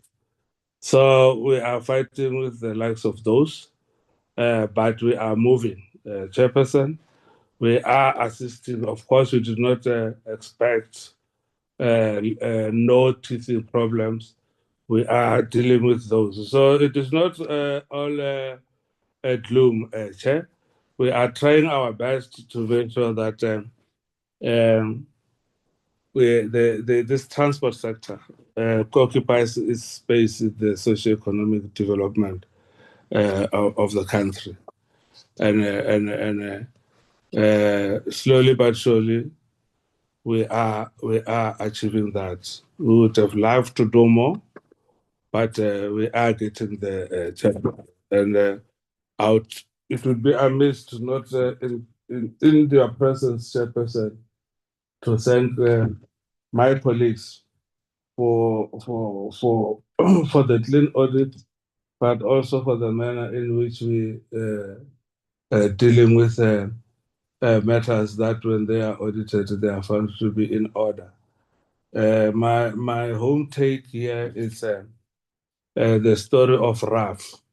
From adverse to unqualified audits is a serious quantum leap, Chairperson. And really, if they keep that momentum, very soon they'll touch the clean audit. Tax recap, last point. The tax recap and its future. We have been told, instructed to also review the tax recap program. In fact, the tax recap, PTOC and PTAG are supposed to be the nucleus that would form the public transport fund of the future. And we are more than happy to share documentation on the work done on the public transport fund plan and fund. chairperson.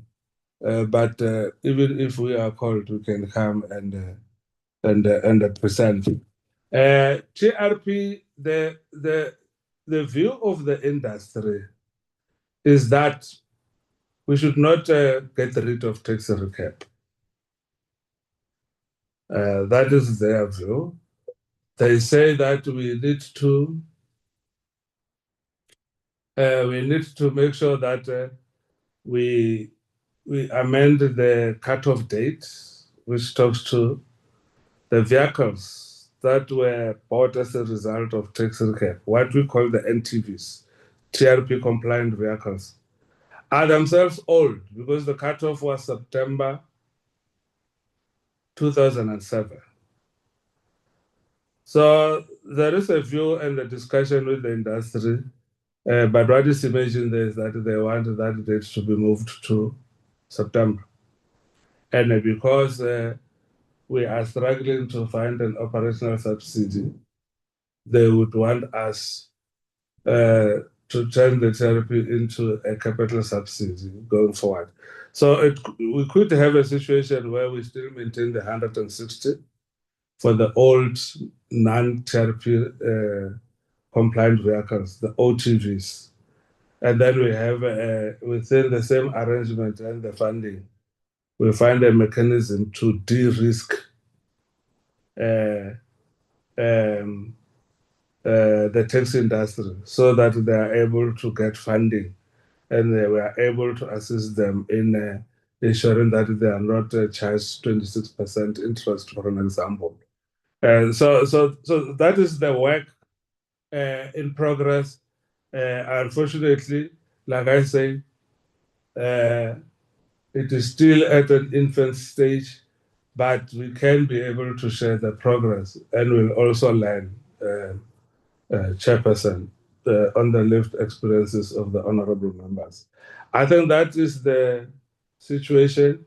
I don't know if I've left any question, but would be happy to be assisted so that even if we don't provide answers now, maybe we can follow up. But I've dealt with them. Mukoni, is there any financial question that you wanted to take briefly, quickly? I've dealt with briefly. Thanks, ADG, through you, Chairperson. It's only one that was asked by Honorable Dr. Unsinger about the spending on source gap. What I can share with the members is, guys, as the DG indicated, we have taken over the staff from DPE with their budget. And some of the functions that they were performing at DPE are being done at the branches. That is why you look, the branches are spending perfectly as the cash flow. But as the restructuring is completed, the funds will move to the relevant branches that are performing those particular functions. As you know that when the functions move, they must move with the resources. Thank you, ADG and the honorable members. Thank you very much. Thank you very much, colleagues, for the answers you've provided. We appreciate that. There are two things that troubles me, Acting DG and colleagues. One is the back and forth issue about RAP's bill. And I would want you to, DG, you may not do it now, but you may have to do it to us in writing, a timeline on when you are about to introduce this amendment. The reason being, when we came in, we were told that of course, the sixth parliament could not finalize the RAPS bill, and there was an issue about amendments. When we were still following on amendments, we were told that no, you are now moving to the RAPS bill. Now we're back on amendments again. It would seem to us, somewhere, somehow in your system, something is clogging an intervention into the road accident fund from legislative point of view. And you would remember, and I'm happy you are saying it, DG, you are giving a practical example of ESCOM. You would remember, those who were there, that the problem that faced the country and made the country lose a lot of money in as far as ESCOM is concerned was as a result of inability to take action when it was necessary to take action. I think we're heading there with RAF, and I'm happy you are seeing it yourself. Because for as long as we anticipate what is going to happen in future in terms of the challenges that RAF is likely to face, in as far as the problems that are there, as far as RAF is concerned. But we are not doing anything, we are dilly-dallying, we are going back and forth. The reality is that we are going to arrive where ESCOM wants to arrive. We are going to arrive at a situation where we are unable to collect enough from the fuel fund, and we find ourselves in a situation where what we have in the kit cannot even satisfy the claims that are there, and we continue to have a mounting legal fees against us, and so forth and so on. So I would want you to give a timeline. Don't do it now. You'll do it to us in writing. Colleagues will note it down. We're going to follow up in terms of the interventions you're going to be making. Whether you are initiators of policy, you are initiators of legislation. If you want to go RAP's way, tell us the timeline. If you are going now, you are not going the RAP's way, you are going this other way. Tell us in terms of this particular amendments that you want to do. Give us timeline. Don't say in a short while. Related to that is also a matter. We are speaking about migration of colleagues from the now defunct Department of and Public Enterprises.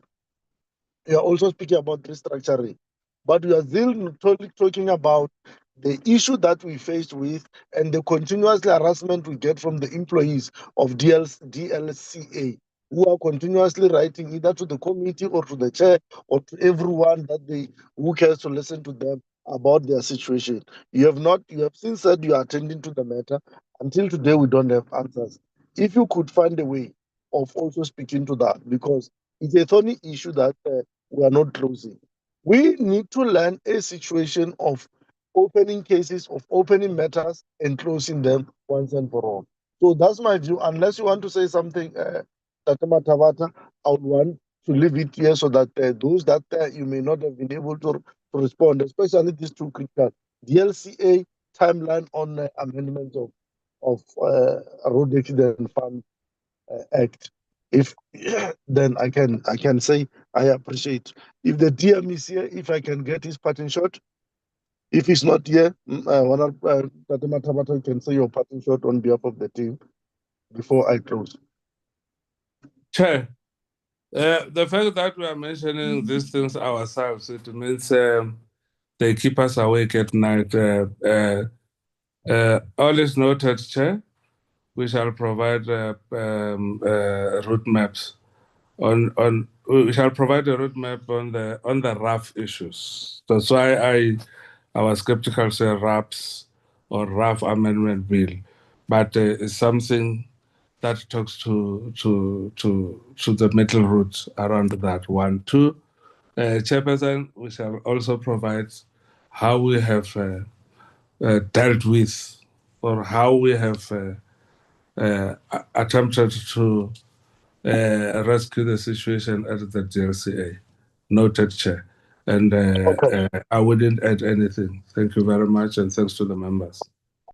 No, thanks very much. That we are kept awake. We are kept having nightmares. We are not awake, but we have nightmares on these issues.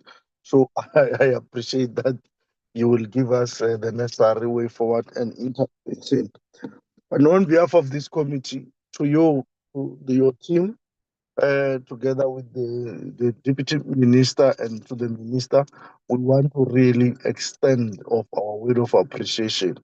And please pass that regard to the Minister for the audit outcome, because like you always say, we need to not congratulate a fish for swimming, but in case in this type of a situation, we really appreciate when all about you loses their head and blame it on you. You deserve to be applauded. When everyone is not doing well, but you are doing well, you are able to take RAF out of a situation that was disheartening, of a situation of a disclaimer, and arrive in a situation where they are now unqualified. It's something that deserves to be applauded. It's something that deserves to be congratulated. The fact that also yourself, you are maintaining the standard when others cannot, you also deserve to be applauded. And thanks very much. We really appreciate. Our team will formally write through those questions in as far as DLCA and the timelines are concerned so that we formally respond. Thanks very much. And to everyone who participated, the colleagues from Road Accident Fund, the colleagues from the Department of Transport, yourself, acting DG, and the entire team, our colleagues, members of Parliament, members of the portfolio, I want to really take this moment to thank all of you and have a great day. Those who are going to other sessions, enjoy the sessions. I don't want to waste much of your time. The other item of minutes is formally deferred to the next meeting. So we don't have to have any other meeting when colleagues leave. We can all depart, go to lunch, and go to the next session. Thanks very much. Enjoy the day and enjoy the best of the rest of the week. Thanks very much. Thank you, Chair. Amakhwesa akapheli mandla.